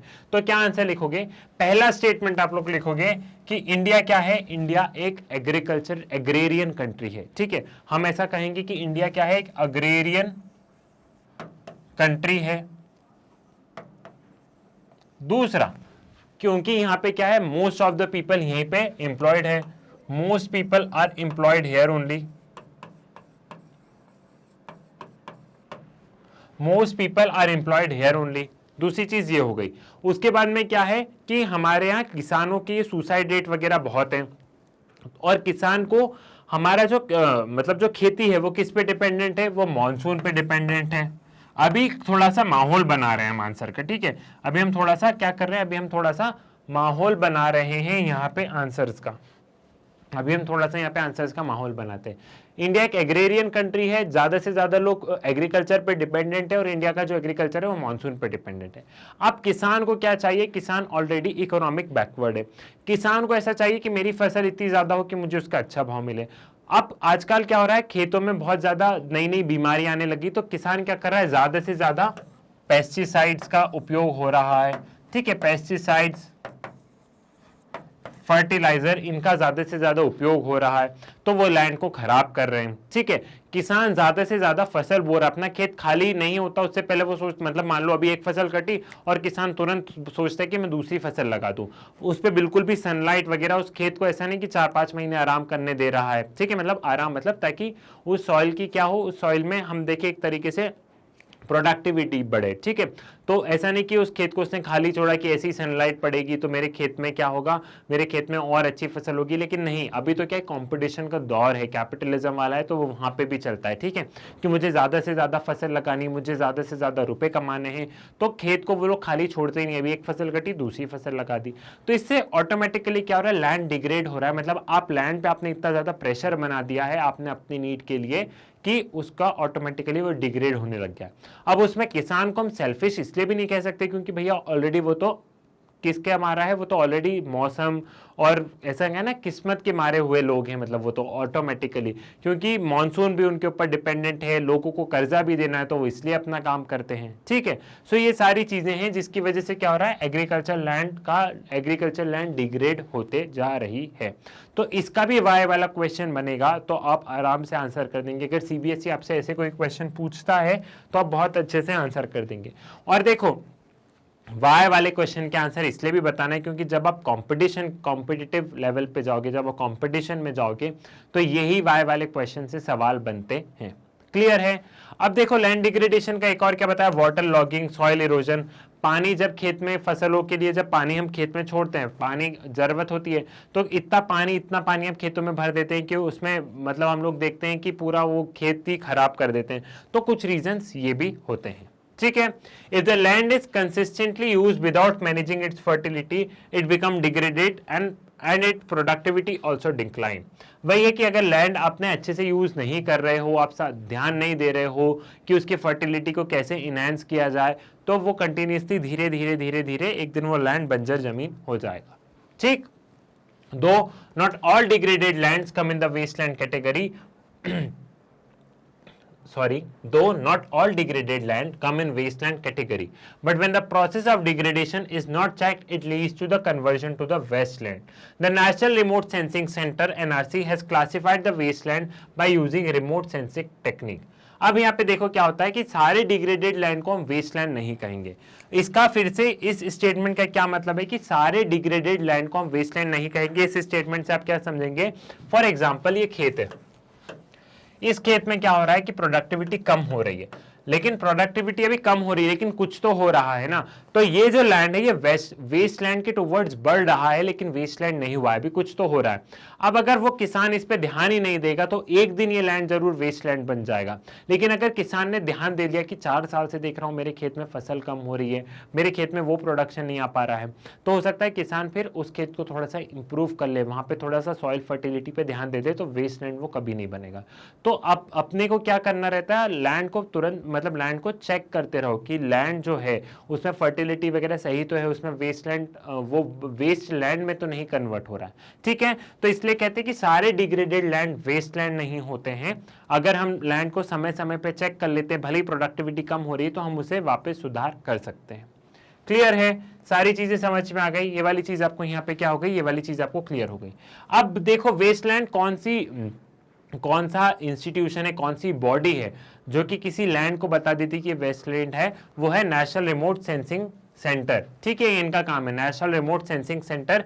ये आपको 1 मार्क्स में या 2 मार्क्स में क्वेश्चन बन सकता है, 1 मार्क्स या और 2 मार्क्स में ये क्वेश्चन बन सकता है। क्या बन सकता है कि कौन सी बॉडी है जो कि क्लासिफाई करती कि लैंड वेस्टलैंड है या नहीं है, तो वो कौन सी बॉडी है, वो बॉडी है नेशनल रिमोट सेंसिंग सेंटर, ठीक है। नेशनल रिमोट सेंसिंग सेंटर है जो कि बताती है कि ये वाला जो लैंड है ये वेस्टलैंड है या नहीं है। These wasteland have been categorized according to the process that have created them. अब वेस्टलैंड को भी कैटेगराइज किया जाता है, अलग अलग उसमें कैटेगराइज किया जाता है। और कैसे कैटेगराइज करते हैं कि किस प्रोसेस से वो वेस्टलैंड बना। कुछ लैंड वेस्टलैंड नॉर्मली भी बन जाते हैं, नेचुरली भी बन जाते हैं, और कुछ ह्यूमंस की वजह से बनते हैं, उन्हें समझते हैं।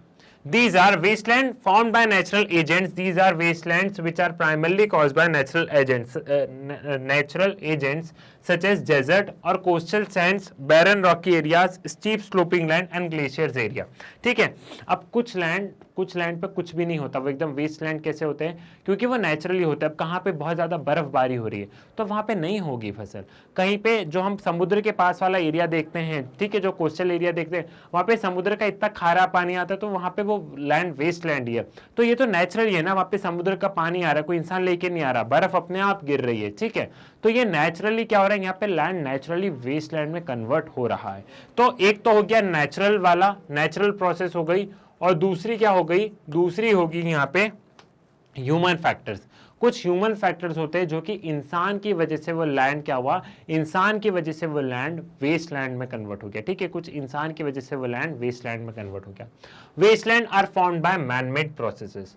These are the wasteland caused by human action which include degraded shifting cultivation, degraded land plantation crops, degraded forest, degraded pastures and mining and industrial wasteland। कुछ इंसानों की वजह से होता है कि आप क्या कर रहे हो, आप यहाँ पे कुछ ऐसी क्रॉप्स लगा रहे हो जिसमें पानी बहुत ज्यादा है, आज ये क्रॉप कल वो क्रॉप, फलाना ये क्रॉप, ठीक है, पेड़ वगैरह आप काट रहे हो। मतलब यहाँ पे मान लो कि बहुत ज्यादा पेड़ लगे थे, लेकिन आपने पेड़ अपने स्वार्थ के लिए काटे कि मेरी फसल ज्यादा होगी, तो एक दिन वो क्या होगा, वो लैंड एक दिन वेस्टलैंड बन जाएगा। सो ह्यूमन फैक्टर भी होते हैं और क्या होता है, नेचुरल फैक्टर्स भी होते हैं एक लैंड को वेस्टलैंड में कन्वर्ट करने के लिए। Now what are the methods preventing land degradation. एक चीज और, यहाँ पे क्वेश्चन देखो आपसे कैसे पूछे जा सकते हैं, यहाँ पे मैं अभी बता दूं इस मेथड पे जाने से पहले। क्वेश्चन आपसे ये पूछा जाएगा, हम कोई भी पॉल्यूशन पढ़ रहे हैं, तो मान लो मैंने ले लिया एयर पॉल्यूशन, एयर पॉल्यूशन, ठीक है। तो एयर पॉल्यूशन को आपको कैसे करना है, एयर पॉल्यूशन को आपको करना है इसकी डेफिनेशन, इसकी डेफिनेशन, एयर पोल्यूशन कैसे फैल रहा है, what are its pollutants, air pollution के पॉल्यूटेंट्स क्या हैं, एयर पोल्यूशन को कैसे कैसे प्रिवेंट किया जा सकता है, हम एयर पोल्यूशन को कैसे कम कर सकते हैं, और एयर पोल्यूशन की क्या क्या कॉन्सिक्वेंसेज है, क्या क्या नुकसान है, मतलब कौन कौन से डिसीजेज हैं। ये 4 पॉइंट आपको हर उसके प्रिपेयर करना है। एयर पोल्यूशन की डेफिनेशन क्या है, एयर पोल्यूटेंट्स किस वजह से फैल रहा है, क्या क्या उसके पोल्यूटेंट्स हैं, लाइक इंडस्ट्रीज वगैरह हो गई, तो ये पोल्यूटेंट्स हो गए। हम एयर पोल्यूशन को कम कैसे करेंगे, मेजर्स क्या है, आपसे ये सवाल पूछे जाते हैं 5 नंबर में कि एयर पोल्यूशन बहुत ज्यादा है, बताओ क्या मेजर्स आप करोगे कि एयर पोल्यूशन कम हो जाए, और एयर पोल्यूशन है तो उसके कॉन्सिक्वेंसेस क्या है, क्या क्या लोगों को बीमारी हो रही है, वो सारी चीजें, ठीक है, क्या क्या, जैसे वो हमने क्या देखा था, एसिड रेन वाला, स्मॉग वाला, कि पूरे शहर में एक काली चादर बिछ जाती है, ठीक है, अर्बन स्मॉग वाला। तो ये सारी चीजें क्या करेंगी, सारी चीजें कॉन्सिक्वेंसेज में जाएगी। तो चाहे लैंड डिग्रेडेशन हो, चाहे एयर हो, चाहे वाटर हो, चाहे नॉइज हो, उसकी डेफिनेशन, उसके पॉल्यूटेंट, उसको कैसे रोका जा सकता है, और उस पॉल्यूशन की क्या क्या कॉन्सिक्वेंसेज हैं, इन चारों उसमें आपको प्रिपेयर करना है। और मैं भी इसलिए आपको इन चारों उसमें ही बता रहा हूं। अगर आप मेरी स्लाइड्स ध्यान से देख रहे हैं तो हम उसी वे में चल रहे हैं कि अब ये जो है लैंड डिग्रेडेशन, इसको प्रिवेंट कैसे किया जाएगा, हमें ये भी तो पता होना चाहिए। What are the methods for preventing land degradation, आपको ये पता होना चाहिए, ठीक है। Various methods are employed to prevent land degradation and improve the quality of soil. One of the method is watershed development, implementing watershed program that will acknowledge linkages between land, water and vegetation, which aims to provide livelihood of the people through natural resources management and community participation। एक watershed management, पानी को बचाओ, ऐसे कुछ आप तालाब वगैरह खोद दो, इसको मैनेज करो, आसपास में पेड़ लगा दो, ठीक है। साथ ही साथ क्या करो, रेन वाटर हार्वेस्टिंग, मतलब जितनी भी जो सारी चीजें हैं उस पानी को आप यहाँ पे स्टोर कर लो, तालाब वगैरह खोद दो, ये पेड़ पौधे लगा दो, ये जो तमाम चीजें हैं इनको हम क्या करेंगे, इन तमाम चीजों को हम यहाँ पे इंप्लीमेंट कर देंगे, इन तमाम चीजों को यहाँ पे इंप्लीमेंट किया जा सकता है। Now an important example of this program is being used to revitalize the land is Jhabua district in Madhya Pradesh. The Bhils in Petla block of Jhabua district have revitalized large part of their common property resource through their own efforts. Each household planted and maintained one tree on a common property. They planted fodder grass on pasture land so that it will provide fodder for their cattle in the future. फिर एक case study है, इस case study को मैंने detail में पढ़ाया था। Detail में कहाँ पढ़ाया था, जब टॉपिक वाइज जो एक्सप्लेनेशन है ना वहां पे मैंने डिटेल में पढ़ाया था, तो डिटेल में जाना है तो वहां से देख लेना। यहाँ पे एक झाबुआ डिस्ट्रिक्ट ऑफ मध्य प्रदेश का एक एग्जाम्पल दिया है कि यहाँ पे एक पेटला ब्लॉक करके है, ठीक है, झाबुआ डिस्ट्रिक्ट में पेटला ब्लॉक करके है, वहां पे क्या है, लैंड बहुत ज्यादा डिग्रेडेड हो रहे थे। तो उन्होंने किस पे काम किया, उन्होंने कॉमन प्रॉपर्टी रिसोर्स पे काम किया। अब कॉमन प्रॉपर्टी रिसोर्स क्या होता है कि वो प्रॉपर्टी जो सबकी कॉमन हो, वो प्रॉपर्टी जो सबकी कॉमन हो, किसी पर्टिकुलर इंडिविजुअल की नहीं है, वो सारे लोगों की है, ठीक है। वो कॉमन प्रॉपर्टी उसे कहते हैं। ठीक, सो कॉमन प्रॉपर्टी रिसोर्स, यहाँ पे उस कॉमन प्रॉपर्टी पे सब इंसान ने पेड़ लगाए, उन्होंने कॉमन जगह पे घास वगैरह लगाई जहाँ पे सबका क्या हो रहा था, जहाँ पे सबकी बकरियां गाय वगैरह सब चल रही थी, कॉमनली उन्होंने पेड़ लगाए, तो उससे क्या हुआ, उससे उनके लैंड में इंप्रूवमेंट आना शुरू हुआ। और जब सब इंसान अपना अपना कर रहे थे, अपना काट रहे थे, अपना कर रहे थे, तो तब बहुत ज़्यादा समस्या आ रही थी। तो उन्होंने ये कॉमन प्रॉपर्टी रिसोर्स वाला कॉन्सेप्ट लेके आया और इससे उन्होंने अपने लैंड को बहुत ज़्यादा रिवाइटलाइज किया है। क्लियर है? तो यहाँ पे आप एक ये झाबुआ डिस्ट्रिक्ट ऑफ मध्य प्रदेश का आप ये एग्जांपल लिख सकते हो। इसका डिटेल आप लोग कहाँ देख लोगे? इसका डिटेल आप लोग टॉपिक वाइज एक्सप्लेनेशन में, अगर आपको और डिटेल में जाना है तो वहां चले जाइएगा, बहुत अच्छे से एक्सप्लेन किया है। यहाँ पे हम मोर और एवर थिंग्स को हम रिवाइज कर रहे हैं with going in the concepts. Clear है? तो ये वाली चीज आपको समझ में आ गई है। नाउ यहाँ पे एक नया कॉन्सेप्ट आया है, वो कॉन्सेप्ट क्या है? वो कॉन्सेप्ट है अर्बन वेस्ट डिस्पोजल का, कि अर्बन वेस्ट डिस्पोजल क्या है। अर्बन एरियाज में जो वेस्ट को डिस्पोज किया जाता है, ठीक है, एक तो घर का कचरा होता है और एक इंडस्ट्रीज का कचरा होता है, तो उनको कहाँ पे डिस्पोज कर रहे हैं? हम रोड पे ही फेंक दे रहे हैं या ऐसे कहीं पे जाके, मतलब ऐसे कहीं पे जाके डिस्पोज किया जा रहा है? तो ये उसका पूरा कॉन्सेप्ट है। तो इसको पढ़ते हैं। Urban areas are marked by overcrowding, congestion, inadequate facilities for growing population, poor sanitary condition and foul air। अब यही बताया कि अर्बन एरियाज, आप शहर को देखो, शहर कितने कंजेस्टेड होते हैं, कितने ट्रैफिक हमें देखने को मिलता है। इनएडिक्वेट फैसिलिटीज इसलिए बोला गया है क्योंकि हम देख रहे हैं कि शहरों में आबादी बहुत स्पीड से बढ़ रही है, लोग माइग्रेट कर रहे हैं, लोग गांव से वहां पे आ रहे हैं और उनके मुकाबले सुविधाएं नहीं है। रोड फूटे हैं तो फूटे ही हैं, चुनाव के दौरान बनाएंगे कि ठीक है अब चुनाव आ रहे हैं तो रोड बना दिए, कंडीशंस खराब है तो है ही, वही है कि चुनाव आते तब सारी चीज हो जाएगी, नहीं तो नहीं होगी। ठीक, these areas have variety of sources which generate huge amount of waste. Environmental pollution by solid waste has now become a cause of concern due to enormous quality of waste generated in the country. और urban areas में क्या है, बहुत ज़्यादा pollution होता है अलग अलग जगह से। ठीक है, बहुत सारे रीजंस हैं, वहाँ फैक्ट्री भी है, वहाँ लोग भी है, लोग कूड़ा कचरा फेंक रहे हैं, स्कूल्स, कॉलेजेस, ऑफिस एरियाज, मतलब अर्बन एरियाज में पॉल्यूशन ज़्यादा होता है। ठीक है, और जो इन्वायरमेंट पॉल्यूशन है जो सॉलिड वेस्ट से है वो एक सीरियस कंसर्न बन गया। सॉलिड वेस्ट यानी क्या मतलब है? सॉलिड वेस्ट देखो यहाँ पे बताया गया है, यहाँ पे ऐसा बताया गया है, environmental pollution by solid waste has now become a cause of concern due to enormous quantity of waste generated in the country. तो अब सवाल आया कि सॉलिड वेस्ट क्या है। यहाँ पे ये बताया गया कि इन्वायरमेंट पॉल्यूशन जो सॉलिड वेस्ट से होता है वो एक सीरियस मुद्दा बन गया है हमारे देश के लिए।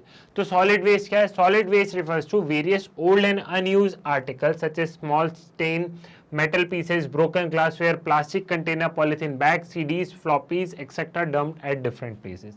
Solid waste मतलब वही कि आपने कहीं पे कुछ भी फेंक दिया, पेन ड्राइव फेंक दी, CD फेंक दी, CD, ठीक है, और साथ में क्या है, आपने जैसे कांच का ग्लास फूटा है घर में तो उसको कहाँ फेंके, ठीक है, प्लास्टिक का कोई भी कंटेनर, डब्बे आपके किचन में जितने सामान है, कोई मेटल का चीज फेंक दी, कुछ नेल कटर है उसको फेंक दिया, तो ये आप कहीं भी फेंक रहे हो और वो मतलब कहीं ना कहीं हमारे इन्वायरमेंट में इकट्ठा हो के एक बहुत बड़ा ढेर लगते जा रहा है।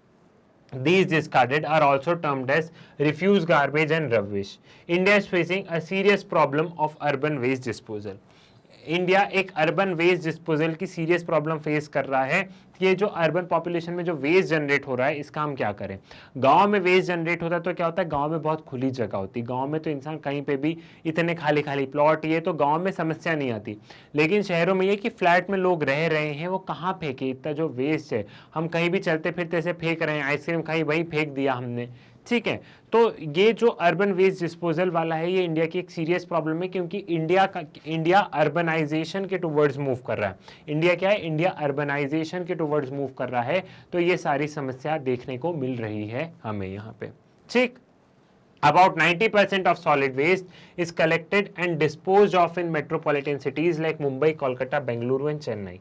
But on the other side, in most of the cities and towns in the country, about 30 to 50% of waste generated are left uncollected and untreated, which accumulate on the street, in open spaces between houses and in wasteland.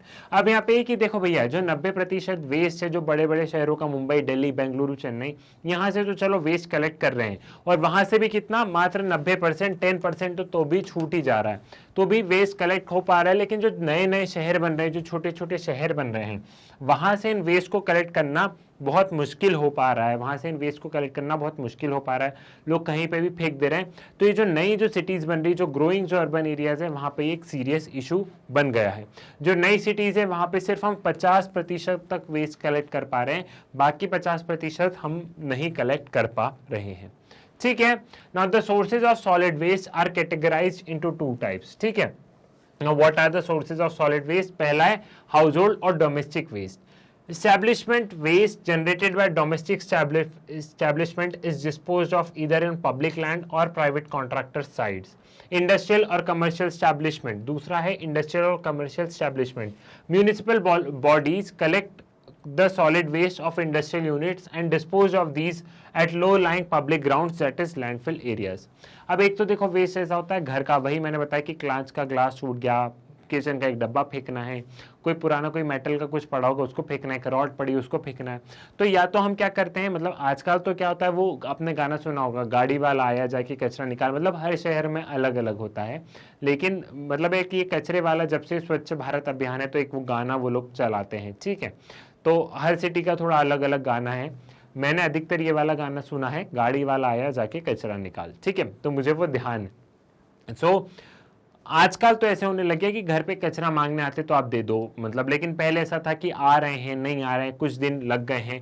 तो और आज भी आपने देखा होगा कितना भी चलो कचरा मांगने आ जाए, लेकिन एक हमारी कॉलोनी में एक आध खाली प्लॉट होता है, और उस खाली प्लॉट पे हम लोग क्या करते हैं, चलते फिरते जाते हैं एक पन्नी में और ऐसे हाथ से ऐसे उछाल के वो वहां गया हमारा कचरा। तो ऐसे जो खाली प्लॉट्स वगैरह हैं वहां पे कचरा इकट्ठा कर देते हैं। अब दूसरा होता है इंडस्ट्रियल और कमर्शियल एस्टैब्लिशमेंट का वेस्ट। अब जो इंडस्ट्रियल और कमर्शियल एस्टैब्लिशमेंट का जो वेस्ट है, इनका क्या है, इनका यहाँ पे इंडस्ट्रियल यूनिट से म्यूनिसिपल कॉर्पोरेशन जो है वो कलेक्ट करता है वेस्ट। और जो आपने देखा हो ना लैंडफिल एरिया, एक आपके शहर के बाहर एक बहुत बड़ा एरिया होगा जहाँ पे थोड़ी सी खुदाई की होगी, एक गड्ढा टाइप में होगा, और वहाँ पे हम वेस्ट डाल रहे हैं, वहाँ पे इंडस्ट्रियल और कमर्शियल वेस्ट को वहाँ पे डिस्पोज ऑफ किया जाता है। ठीक है, तो इनको वहाँ पे डिस्पोज ऑफ किया जाता है। आपके शहर में होगा, आप थोड़ा सा कहीं बाहर जाके देखना।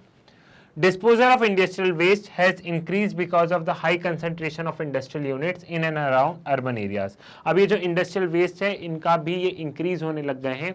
क्यों? क्योंकि इंडस्ट्रीज बढ़ते जा रही है, शहरों में इंडस्ट्रीज बढ़ते जा रही है, तो एक ये समस्या हमें देखने को मिल रही है, मतलब एक ये चीज हमें देखने को मिल रही है। Now effect of improper management of solid waste. अगर हम इस सॉलिड वेस्ट को अच्छे से हम अगर इसे मैनेज नहीं करें तो क्या समस्या देखने को मिलती है उसे समझते हैं। ठीक है, The huge amount of ashes, debris from industrial thermal powerhouses and building construction or demolition pose a serious problem. These are solid waste are threat to human health and can cause various diseases. It causes foul smell, herbal files, rodents that can cause typhoid, diarrhea, malaria, cholera and other diseases. Solid waste can create inconvenience rapidly if they are not handled properly. अब हम देखते हैं कि देखो भैया, कहीं construction का site पे काम चल रहा है, ईंट के टुकड़े टूट रहे हैं, गिर रहे हैं, सीमेंट फेंकी जा रही है, आप बिल्डिंग को गिरा रहे हो, कुछ बना रहे हो, फिर ये जो सॉलिड वेस्ट है इन्वायरमेंट के लिए तो खतरा है, लेकिन यहाँ पे कोई मच्छर आके बैठा, कोई कीड़ा आके बैठा, फिर वो वहां से उठ के हमारे घर में आ रहा है। तो इस तरीके की बहुत सारी डायरिया, टाइफाइड, ये सारी समस्याएं, यहाँ से बहुत सारी बीमारी हमें आती है। साथ ही साथ ये वेस्ट लॉन्ग रन में इन्वायरमेंट के लिए बहुत ज्यादा बुरा है अगर हमने इसे अच्छे से हैंडल नहीं किया तो। Rainwater and wind can spread these waste and cause further problem. Industrial solid waste can cause water pollution as it is dumped into water bodies. अब साथ साथ में मान लो ऐसे वेस्ट अगर आपने यहाँ पे गिरा के रख दिए, ठीक है, जैसे अगर आप इन इमेजेस में देखो, आपने वेस्ट यहाँ पे ऐसे फेंक दिए हैं। अब इसी के साथ में जो बारिश का मौसम आता है तो तेज आंधी चलती है, बारिश आती है, तो ये वेस्ट क्या करेगा, ये वेस्ट यहाँ पे पूरा पानी में चल जाएगा, आगे ये वाला वेस्ट भी पूरा पानी में चले जाएगा यहाँ पे। तो पानी, तेज हवा चलना, पानी, ये क्या करते हैं, ये एक तरीके से इस वेस्ट को वो लोग क्या करते हैं, इस तरीके से ये इस वेस्ट को इंक्रीज कर देते हैं। ठीक है, इस तरीके से इस वेस्ट को इंक्रीज किया जाता है और इस तरीके से ये प्रॉब्लम क्रिएट कर देता है इन्वायरमेंट। फिर आगे देखो क्या लिखा है, river pollution from untreated sewage from industry based industries from city based industries are also result in to various health problem. वही है कि देखो ये जो सॉलिड वेस्ट वाला है, ये सॉलिड वेस्ट क्या कर रहा है, एक तरीके से रिवर पॉल्यूशन भी कर रहा है, और यही रिवर पॉल्यूशन फिर क्या कर रहा है, रिवर पॉल्यूशन हमारे हेल्थ को आगे इम्पैक्ट कर रहा है, क्योंकि यही पानी हम लोग पियेंगे, यही पानी हम हमारे काम में लेंगे। ऑल्दो हम कितना भी कहें, मतलब आपके घर में जो नल आते हैं, किसी के घर में बोरिंग होती है, लेकिन उसके बाद भी कॉलोनी के जो नल वगैरह आते हैं उन सब में हम नहाने में, खाने में तो यही पानी उपयोग करेंगे ना, तो कहीं ना कहीं वो हमारी हेल्थ को इम्पैक्ट करता है। Untreated waste release various poisonous biogas such as methane. These waste can be used as a resource by generating energy from them by compositing these waste, problems of energy and urban waste management could be solved। ठीक है, यहां से ये जो waste है ये methane release करते हैं, और साथ ही साथ क्या है, ये वेस्ट को अगर आप इकट्ठा कर ले तो हम ये एक एनर्जी बनाने के लिए, इन्हें हम बिजली वगैरह इन सब के बनाने के काम में ले सकते हैं। देखो मैंने वही बोला है कि आज की तारीख में टेक्नोलॉजी की कमी नहीं है, हमारे पास बहुत ब्रिलियंट इंजीनियर्स हैं, साइंस में इंडिया बहुत आगे है वैसे भी, तो हमारे पास की कोई टेक्नोलॉजी की कमी नहीं है, बस थोड़ा सा ये है कि थोड़ा सा महंगा होता है, लेकिन वो चीज़ें हम बहुत व्यवस्थित तौर से कर सकते हैं कि इस वेस्ट से ही देखो हमने एनर्जी बना दी। तो कुछ इस हिसाब से सोचना चाहिए गवर्नमेंट को भी, इंडस्ट्रियलिस्ट को भी। पूरा काम सिर्फ सरकार का ही नहीं है, इंडस्ट्रियलिस्ट को भी सोचना पड़ेगा जहां से वेस्ट जनरेट हो रहा है। ठीक है, अब हम एक थोड़ा सा केस स्टडी समझते हैं। धौलाराला जो कि मेरठ के पास में, ठीक है, धौलाराला एक प्लेस है मेरठ के पास में, उसके में एक छोटी सी केस स्टडीज है, उसे समझने की कोशिश करते हैं। सिंपल सी केस स्टडी है।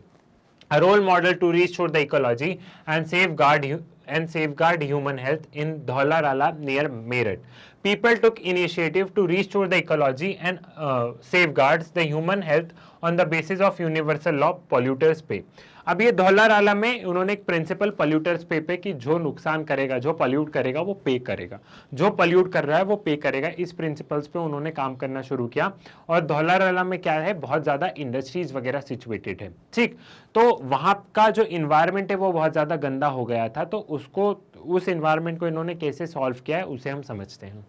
It is a collective participation of Dhaularala Industries officials, NGOs, government official, other stakeholders, their powerful logics, authentic studies and pressure of people of the village. The major problem of this village that Dhaularala sites were suffering from contaminated groundwater with heavy metals in year 2003। अब ये जो धौलाराला में जो हम देख रहे हैं ये एक कलेक्टिव स्टडी थी, एक कलेक्टिव प्रोग्राम था, जिसको कि जो इंडस्ट्रियलिस्ट, जिसकी वहाँ इंडस्ट्री सिचुएटेड थी, साथ साथ में गवर्नमेंट, साथ साथ में एनजीओ और उन गांव के लोगों का मिलके। अब धौलाराला में बहुत ज्यादा इंडस्ट्रीज थी, इन इंडस्ट्रीज की वजह से क्या हो रहा था, ये लोग अपना वेस्ट डिस्चार्ज कर रहे थे, और इस गांव का जो ग्राउंड वाटर था, इनके वेस्ट से उनका ग्राउंड वाटर बहुत ज्यादा कंटामिनेट हो चुका था। वहां पे हमें मेटल्स और वेस्ट देखने को मिलते थे, और पानी एकदम अशुद्ध, पीने लायक नहीं हो गया था। ठीक है, तो गांव वालों की शिकायत थी, तब ये चीजें शुरू हुई। गांव वालों ने प्रेशर बनाया कि हमारा जो ग्राउंड वाटर है वो खराब हो गया, ना हम इसे खेत में इस्तेमाल कर सकते हैं, ना हम इसे पी सकते हैं, ना हम इसे नहा सकते हैं। तो 2003 की ये बात है, ठीक। Its main reason was untreated wastewater of Dhaularala industry was leaching to the groundwater table. The condition was impounded after 3 years when Meerut-based NGO have developed a model for ecological restoration. अब यहाँ पे क्या हो रहा था, वही कि धौलाराला industries के जो पानी निकलता था इंडस्ट्री से, वो लोग उसे बिना सीवेज ट्रीट करे उसे ऐसे ही छोड़ देते थे, तो इससे वो ग्राउंड वाटर को इम्पैक्ट करता था। और इन सब में बढ़ चढ़ के हिस्सा लिया यहाँ के एक एनजीओ ने 3 साल की स्टडी करी, और फिर उसके बाद में एनजीओ एक सोल्यूशन में आया, और फिर एनजीओ ने बोला कि इसमें सरकार भी आए, इंडस्ट्रियलिस्ट भी आए, गांव वाले भी रहें, हम भी रहें, और सब मिलके हम इस जगह को थोड़ा सा बेटर बनाएं, हम इस जगह को थोड़ा सा सही से करें। The measure taken to improve their condition are, अब वो एनजीओज ने क्या क्या किया, एनजीओ एक मेन रोल है इस पूरी कहानी का, वो एनजीओ हीरो है, तो एनजीओ ने क्या क्या मेजर्स लिए, उन सारी चीजों को हमें समझना है। The NGO conducted a door-to-door survey of health status of residents and collected data. The organization, the village community and people representatives sat together to find out sustainable solution to health problem.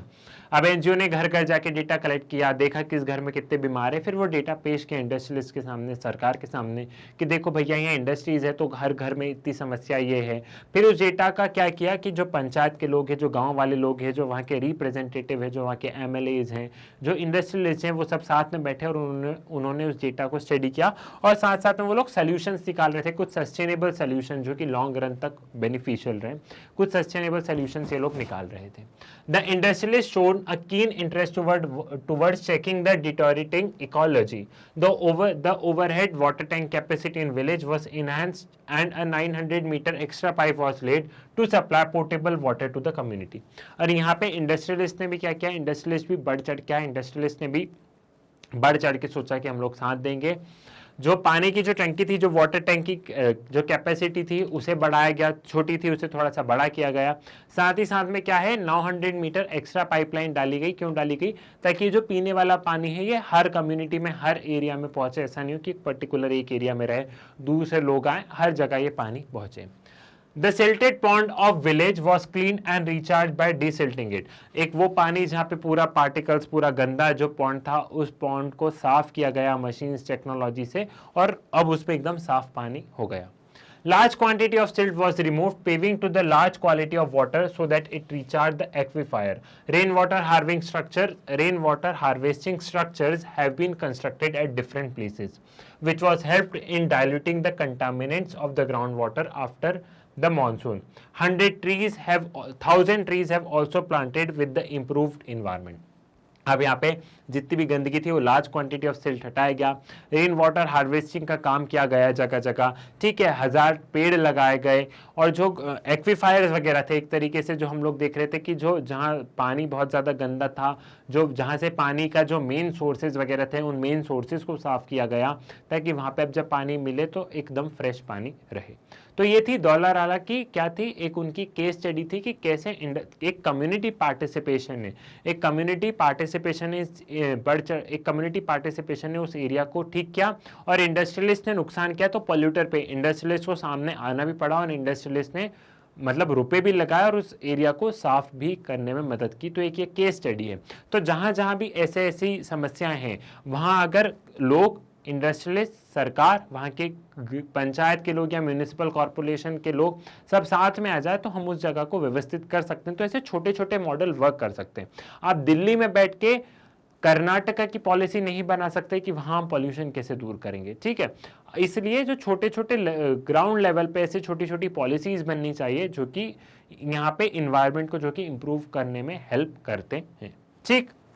Now rural urban migration. अब ये जो migration वाला concept है इसे समझते हैं, rural urban migration वाले concept को समझते हैं। Movement of people from one place to another is called migration. Migration क्या होता है? इंसान एक जगह से दूसरी जगह जा रहा है, movement of the people is called migration. Rural to urban migration trend is very common nowadays. This trend of migration takes place due to a number of factors like high demand for labor forces in India. आज की तारीख में आप लोग भी देखते होंगे कि गांव से लोग शहर के टुवर्ड्स बहुत ज़्यादा जा रहे हैं। गांव से शहर के टुवर्ड्स लोग ज़्यादा क्यों जा रहे हैं?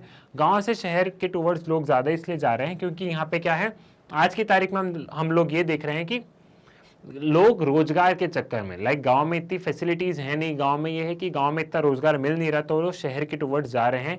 जॉब अपॉर्चुनिटीज गांव में बहुत कम है। गांव में देखो एक सिनेरियो ये भी है कि एक इतना खेत है एक इंसान के पास में और एक परिवार है, एक परिवार में 4 सन्स और फादर, मतलब टोटल कितने हो गए?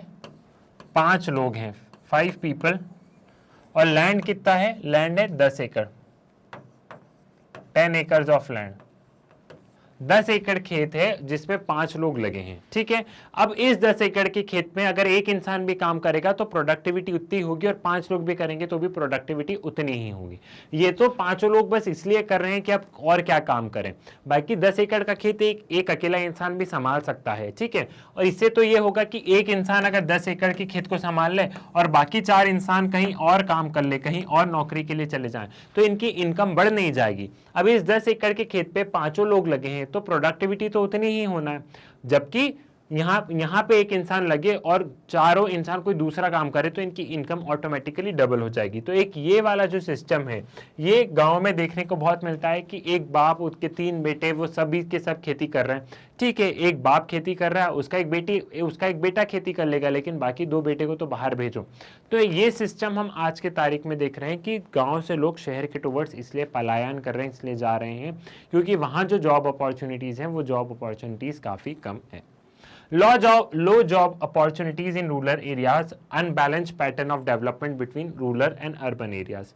Poor people usually prefer to settle in mega cities for their livelihood. The reason for this is the smaller and medium cities provide low opportunities. Thus, they bypass these cities and direct come to a mega cities for their livelihood. बहुत important point है। यहाँ पे एक तो ये बताया गया है कि जो गरीब लोग हैं वो मेगा सिटीज जाना ज्यादा पसंद करते हैं, लाइक बेंगलुरु, दिल्ली, बड़ी बड़ी सिटीज। छोटी सिटीज जाना पसंद क्यों नहीं करते? वो देखो, उन्होंने अपना गांव इसीलिए छोड़ा होता है कि वो रोजगार के अवसर में जाए। अब उन्हें पता है छोटा शहर होगा तो छोटी अपॉर्चुनिटी होगी। बेंगलुरु, दिल्ली वगैरह जाएंगे तो फैक्ट्री, इंडस्ट्री, रोज काम हो रहे हैं तो वहां ज्यादा जॉब अपॉर्चुनिटीज मिलेगी। तो जो लोग हैं वो छोटी छोटी सिटीज को बाईपास करके मेगा सिटीज इसलिए जाते हैं क्योंकि मेगा सिटीज में क्या है, ज्यादा अपॉर्चुनिटीज मिलेगी, ज्यादा एम्प्लॉयमेंट अपॉर्चुनिटी मिलेगी। इसको मैंने इंपॉर्टेंट इसलिए बोला है क्योंकि यहां पे क्वेश्चन ऐसा बन जाएगा, why people usually prefer to settle in mega cities for their livelihood. छोटी सिटीज में क्यों नहीं प्रेफर करते हैं? यहां पे व्हाई लग के क्वेश्चन बन सकता है 2 मार्क्स में। तो इस पॉइंट को आप मार्क करके रखना कि मेगा सिटीज में लोग इसलिए जाते हैं क्योंकि अपॉर्चुनिटी ज्यादा होगी वहां पे। छोटे छोटे शहरों को वो इसलिए बाईपास कर देते हैं। उनका ऐसा कि घर से निकले तो हैं, अब घर से तो निकल गए हैं तो फिर वहां जाए ना जहां अपॉर्चुनिटी ज्यादा अच्छी हो। ठीक। Now, rural-urban migration is a major factor for the rapid increase of population in urban cities. और जो rural-urban migration जो हम देख रहे हैं ये एक मेजर फैक्टर है, कि मेजर रीजन है जो कि हम देख रहे हैं, जो कि हम देख रहे हैं रैपिड इंक्रीज। जो हम रैपिड इंक्रीज देख रहे हैं उसका अर्बन सिटीज में जो हम रैपिड पॉपुलेशन इंक्रीज देख रहे हैं उसका मेजर फैक्टर ये है कि ये जो रूरल अर्बन माइग्रेशन है ये इसका बहुत बड़ा इंपॉर्टेंट फैक्टर है। Mostly daily wage worker like welder, carpenter etcetera move to the cities of work. They send remittance to their family for daily consumption, healthcare, schooling of children. Some part of money is used for agriculture, purchasing land and building houses. ठीक है, mostly जो daily wage worker है like carpenter, auto चला लेंगे हम, ठीक है, या सिटीज में हम लोग कोई दूसरा काम कर लेंगे, कुछ इस हिसाब से ये लोग काम करते हैं। जो गांव से शहर के टुवर्ड जाते हैं वो इस हिसाब से काम करते हैं कि मैं ऑटो चला लूंगा, मैं पुताई कर लूंगा, पेंटर बन जाऊंगा, मैं कारपेंटर का काम कर लूंगा, ये मैं प्लम्बर का काम कर लूंगा, ये करेंगे। अब यहाँ पे होता क्या है कि ये लोग जो जाते हैं तो ये लोग अकेला जाता है। फॉर एग्जाम्पल होता ये है कि गांव से जब इंसान शहर के टुवर्ड जाता है तो यूजुअली आपने देखा होगा कि पहले वो आदमी अकेला जाता है, वो अपनी वाइफ और अपने बच्चे को गांव पे ही छोड़ के जाता है। क्यों छोड़ के जाता है? वो इसलिए जाता है कि शहर में मैं पहले मेरा खर्चा तो उठा ही नहीं पाऊंगा, तुम्हारा खर्चा कैसे उठाऊंगा। तो क्या करता है, वो शहर में काम करता है, अपनी पत्नी अपने बच्चों से दूर रह के काम करता है और वो वहां से रुपए भेजता रहता है। ठीक है, क्योंकि गाँव में ज्वाइंट फैमिली होती है तो ऐसा रहता है कि वो आदमी चले जाता है, वो बोलता है कि तुम मम्मी पापा के पास में रहो, बच्चों को संभालो, मैं रुपए भेजता रहूंगा, जब मैं अच्छे खासे रुपए कमा लूंगा तब तुम्हें 1-2 साल बाद बुला लूंगा अपने पास में। ये गांव की कहानी ऐसी ही होती है। तो वो जाता है, वो एक तो परिवार से सेपरेशन का एक तो उसको गम रहता है एक तरीके से, एक तो परिवार से सेपरेशन का उसको एक मानसिक स्थिति रहती है, साथ ही साथ डेली वेज वर्कर का वो काम करता है। अब वो कुछ रुपए घर भेज देता है तो घर क्या करते पिताजी ये करते कि थोड़ी सी जमीन खरीद ली, थोड़ा सा ये कर लिया, बच्चों की स्कूल की फीस भर दी, और वहां वो आदमी अपना अकेले का गुजारा कर सकता है। अब वो कारपेंटर है, अब वो खुद का गुजारा करे, पत्नी बच्चे, इतना गुजारा शहर में उसके लिए मुश्किल हो रहा था, इसलिए वो अकेला जाता है। ठीक। Now some part of money is also used for agriculture, purchasing land, building houses, etc. Though this significantly improve the living standard and economic condition of family, but they also have to bear the pain of separation as the job are temporary and transferable.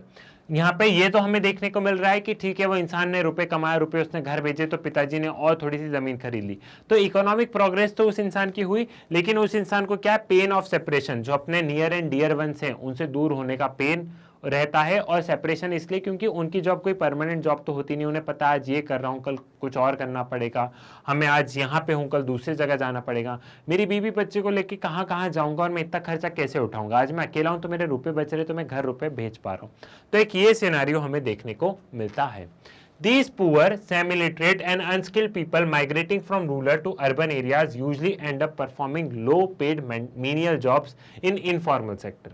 As wages are very low, support to the whole family at place of destination, the spouses are left behind in rural areas to look after elderly and children.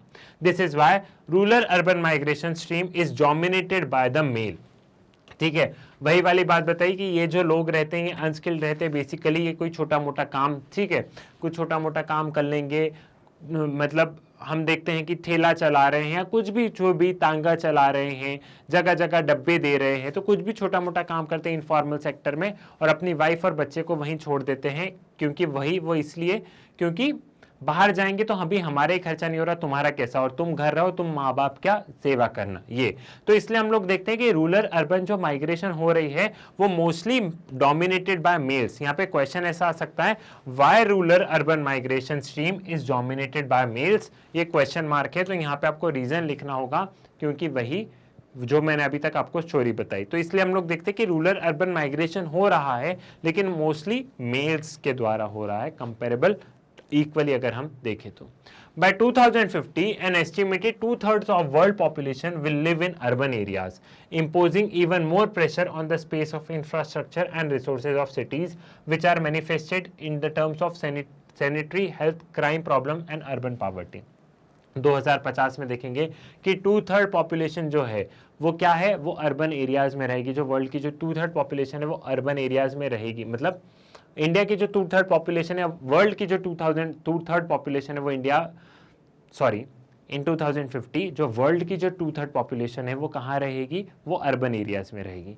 तो उसमें हम लोग देखेंगे कि urban areas पे बहुत ज़्यादा pressure बढ़ेगा। अब बहुत ज़्यादा प्रेशर बढ़ेगा तो आप आज के टाइम पे अपने सिटीज़ देख लो, रहने के लिए व्यवस्थित जगह नहीं है, स्लम्स बन रहे हैं, इंफ्रास्ट्रक्चर डेवलप है नहीं, जो अमीर है अमीर होते जा रहा है, जो गरीब है गरीब होते जा रहा है। तो गवर्नमेंट को कुछ इस हिसाब से स्ट्रैटेजी बनानी होगी, गवर्नमेंट को कुछ इस हिसाब से शहरों को डेवलप करना होगा कि ये जो अर्बन सिटीज़ है ये इन पॉपुलेशन को झेल सकें। साथ ही साथ गवर्नमेंट को कोशिश करना होगा कि रूरल एरियाज में ही वो लोग क्या करें, जॉब अपॉर्चुनिटीज प्रोवाइड करना शुरू करें।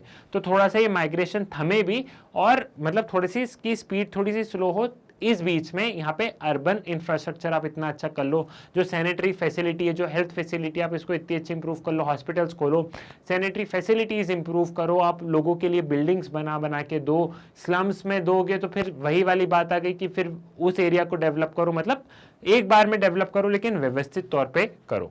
तो ये भी आपको यहाँ पे हो गया है पूरा क्लियर। अब हम आगे बढ़ते हैं, हम नए टॉपिक पे चलते हैं, वो है development of slums in India. ये हमारे इस चैप्टर का लास्ट टॉपिक है। स्लम्स आपने हर सिटी में देखा होगा, कहीं ना कहीं आप किसी भी शहर जाते हैं, चाहे वो शहर छोटा हो या बड़ा हो, चाहे मुंबई की बात करें, हम किसी छोटे से शहर की बात करें, हम एक स्लम एरिया जरूर देखते हैं। कुछ इस तरीके का सीन आप जरूर देखते हैं कि इन बिल्डिंगों के बीच में यहाँ पे कुछ लोग रहते हैं, वो किस कंडीशन में रहते। तो ये स्लम्स में बेसिकली रहता कौन है, स्लम्स में वही लोग रहते हैं, अधिकतर वही लोग रहते हैं कि जो कि गांव से माइग्रेशन करके आते हैं, जो इनफॉर्मल सेक्टर में काम कर रहे हैं, लाइक कोई ठेला चला रहा है, कोई दूसरा काम कर रहा है, ठीक है, वो लोग यहाँ पे रहते हैं। अच्छा, ये स्लम्स यहाँ पे एक स्टोरी और बयां करती है। वो स्टोरी क्या है, अगर आप इस पिक्चर को ध्यान से देखोगे तो ये पिक्चर आपको क्या दिखाएगी, ये पिक्चर एक डिबेट दर्शाएगी। एक डिबेट है इस पिक्चर में। कौन सी डिबेट है ये पिक्चर, ये दर्शा रही है पुअर वर्सेस रिच की डिबेट।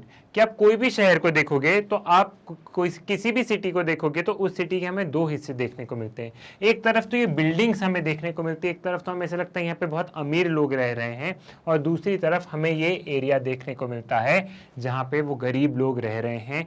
जो कि आपके घर में आपने देखा होगा, आपकी मम्मी की हेल्प करने आंटी आती होंगी, कुछ झाड़ू पोछे में हेल्प करने के लिए, किसी के लिए भी आपके घर में एक आंटी आती होंगी आपकी मम्मी की हेल्प करने, तो वो कैसे कहाँ से आ रही हैं, क्या कर रही हैं। तो ये डिबेट पूरा का पूरा यहाँ पे शो करता है कि हम लोग ये देखते हैं कि अर्बनाइजेशन हो तो रहा है, लेकिन अर्बनाइजेशन भी प्रॉपर तरीके से नहीं हो रहा है।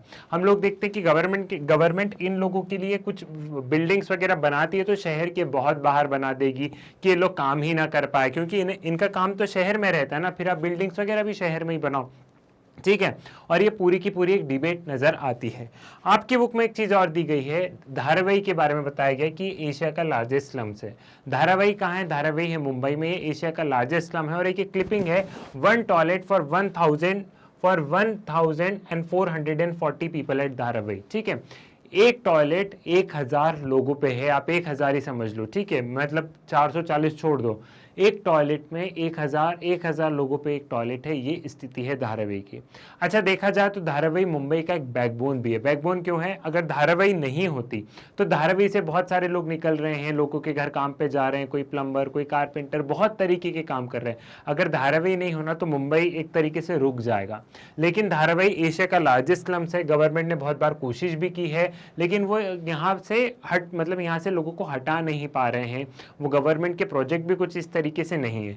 अब स्लम्स में कैसा होता है कि 2 कमरे हैं, उसमें एक कमरे में पूरा वो लोग रह लेते हैं और ऊपर वाला कमरा किराए पे चढ़ा देते हैं। मान लो एक घर में 8 लोग हैं तो 8 लोग उस एक कमरे में गुजारा कर लेंगे और ऊपर वाला एक और कमरा है तो वो किराए से दे देंगे।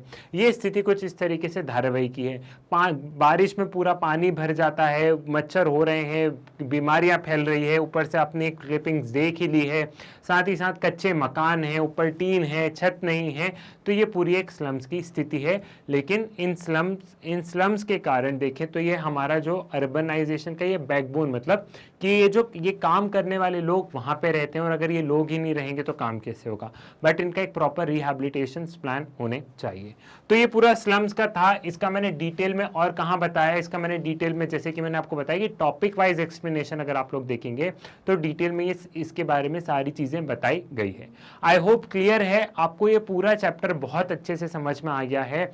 इसी के साथ हम इस चैप्टर को करते हैं समाप्त। अब आप लोगों को क्या मिलेंगे, आप लोगों को इसके मोस्ट इंपॉर्टेंट क्वेश्चंस मिल जाएंगे। ठीक है, इस चैप्टर के आप लोगों को क्या मिलेंगे, मोस्ट इंपॉर्टेंट क्वेश्चंस मिलेंगे। तो आप इनके मोस्ट इंपॉर्टेंट क्वेश्चन देख लीजिएगा, पहले वन शॉट देखो, फिर मोस्ट इंपॉर्टेंट क्वेश्चन देखो, एग्जाम में बहुत अच्छे मार्क्स आएंगे। ठीक है, आई होप सारी चीजें क्लियर है। मैं फिर से रिपीट करूंगा, अगर कोई सी चीज आप लोगों को क्लियर नहीं हो तो आप क्या करेंगे, आप लोग इसके टॉपिक वाइज एक्सप्लेनेशन भी, एक एक टॉपिक को डिटेल में एक्सप्लेन भी किया है, तो आप वो भी जाके देख सकते हैं।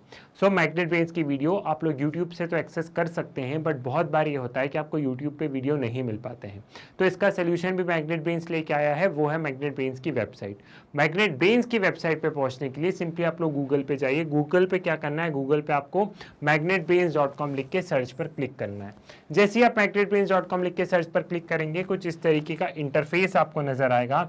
यहाँ पे CBSE English medium, Hindi medium, spoken English, NTSC, olympiad, सारी चीजें आपको यहीं पर नजर आएंगी।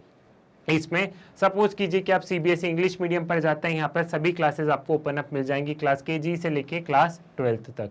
ठीक है, मान लीजिए मैं क्लास 12th पर जाता हूं, मैंने क्लास 12th पर टच किया, तो जैसे ही मैं क्लास 12th को टच करूंगा, क्लास 12th के टच करते ही क्लास 12th के जितने भी सब्जेक्ट के वीडियोस हैं वो सभी आपको स्क्रीन पर नजर आ जाएंगे। अगर आप थोड़ा सा स्क्रॉल करके नीचे जाएंगे तो यहाँ पे आपको क्लास 12th का ज्योग्राफी नजर आएगा, और आप यहाँ पे क्लास 12th के ज्योग्राफी को जैसे ही क्लिक करेंगे, यहाँ पे क्लास 12 ज्योग्राफी के वीडियोज होंगे। ये वीडियोज चैप्टर वाइज फॉर्मेट में अरेंज होंगे, चैप्टर वाइज में भी टॉपिक वाइज अरेंज होंगे, और साथ ही साथ ये वीडियो एनसीईआरटी, जो आपकी बुक है एनसीईआरटी, उसके अकॉर्डिंग होंगे। So it is up to you, अगर आपको यूट्यूब से पढ़ना है तो यूट्यूब से पढ़ लीजिए, लेकिन अगर आपको यूट्यूब पे वीडियो नहीं मिल पा रहे हैं तो आप क्या कर सकते हैं, आप मैग्नेट ब्रेन्स का ऐप डाउनलोड कर सकते हैं, या तो प्ले स्टोर से, या फिर आप मैग्नेट ब्रेन्स की वेबसाइट के सहारे आप इन सारे वीडियोस को एक्सेस कर सकते हैं। मैग्नेट ब्रेन्स एक ऐसा प्लेटफॉर्म है जहां पे क्लास केजी से लेकर क्लास 12 तक पढ़ाया जाता है, और यहाँ पे जितने भी वीडियोज हैं वो सारे वीडियोज आपको बिल्कुल फ्री ऑफ कॉस्ट अवेलेबल मिलेंगे। सो आप लोग ज्यादा से ज्यादा इन वीडियोज को शेयर कीजिए, मैग्नेट ब्रेन्स के बारे में बताइए, अपने स्कूल, कॉलेजेस, ट्यूशन भाई बहनों को बताइए, साथ ही साथ वीडियो को लाइक कीजिए, चैनल को सब्सक्राइब कीजिए। मुलाकात होगी आपसे नेक्स्ट वीडियो में एक नए वन शॉट रिवीजन के साथ में, तब तक के लिए धन्यवाद।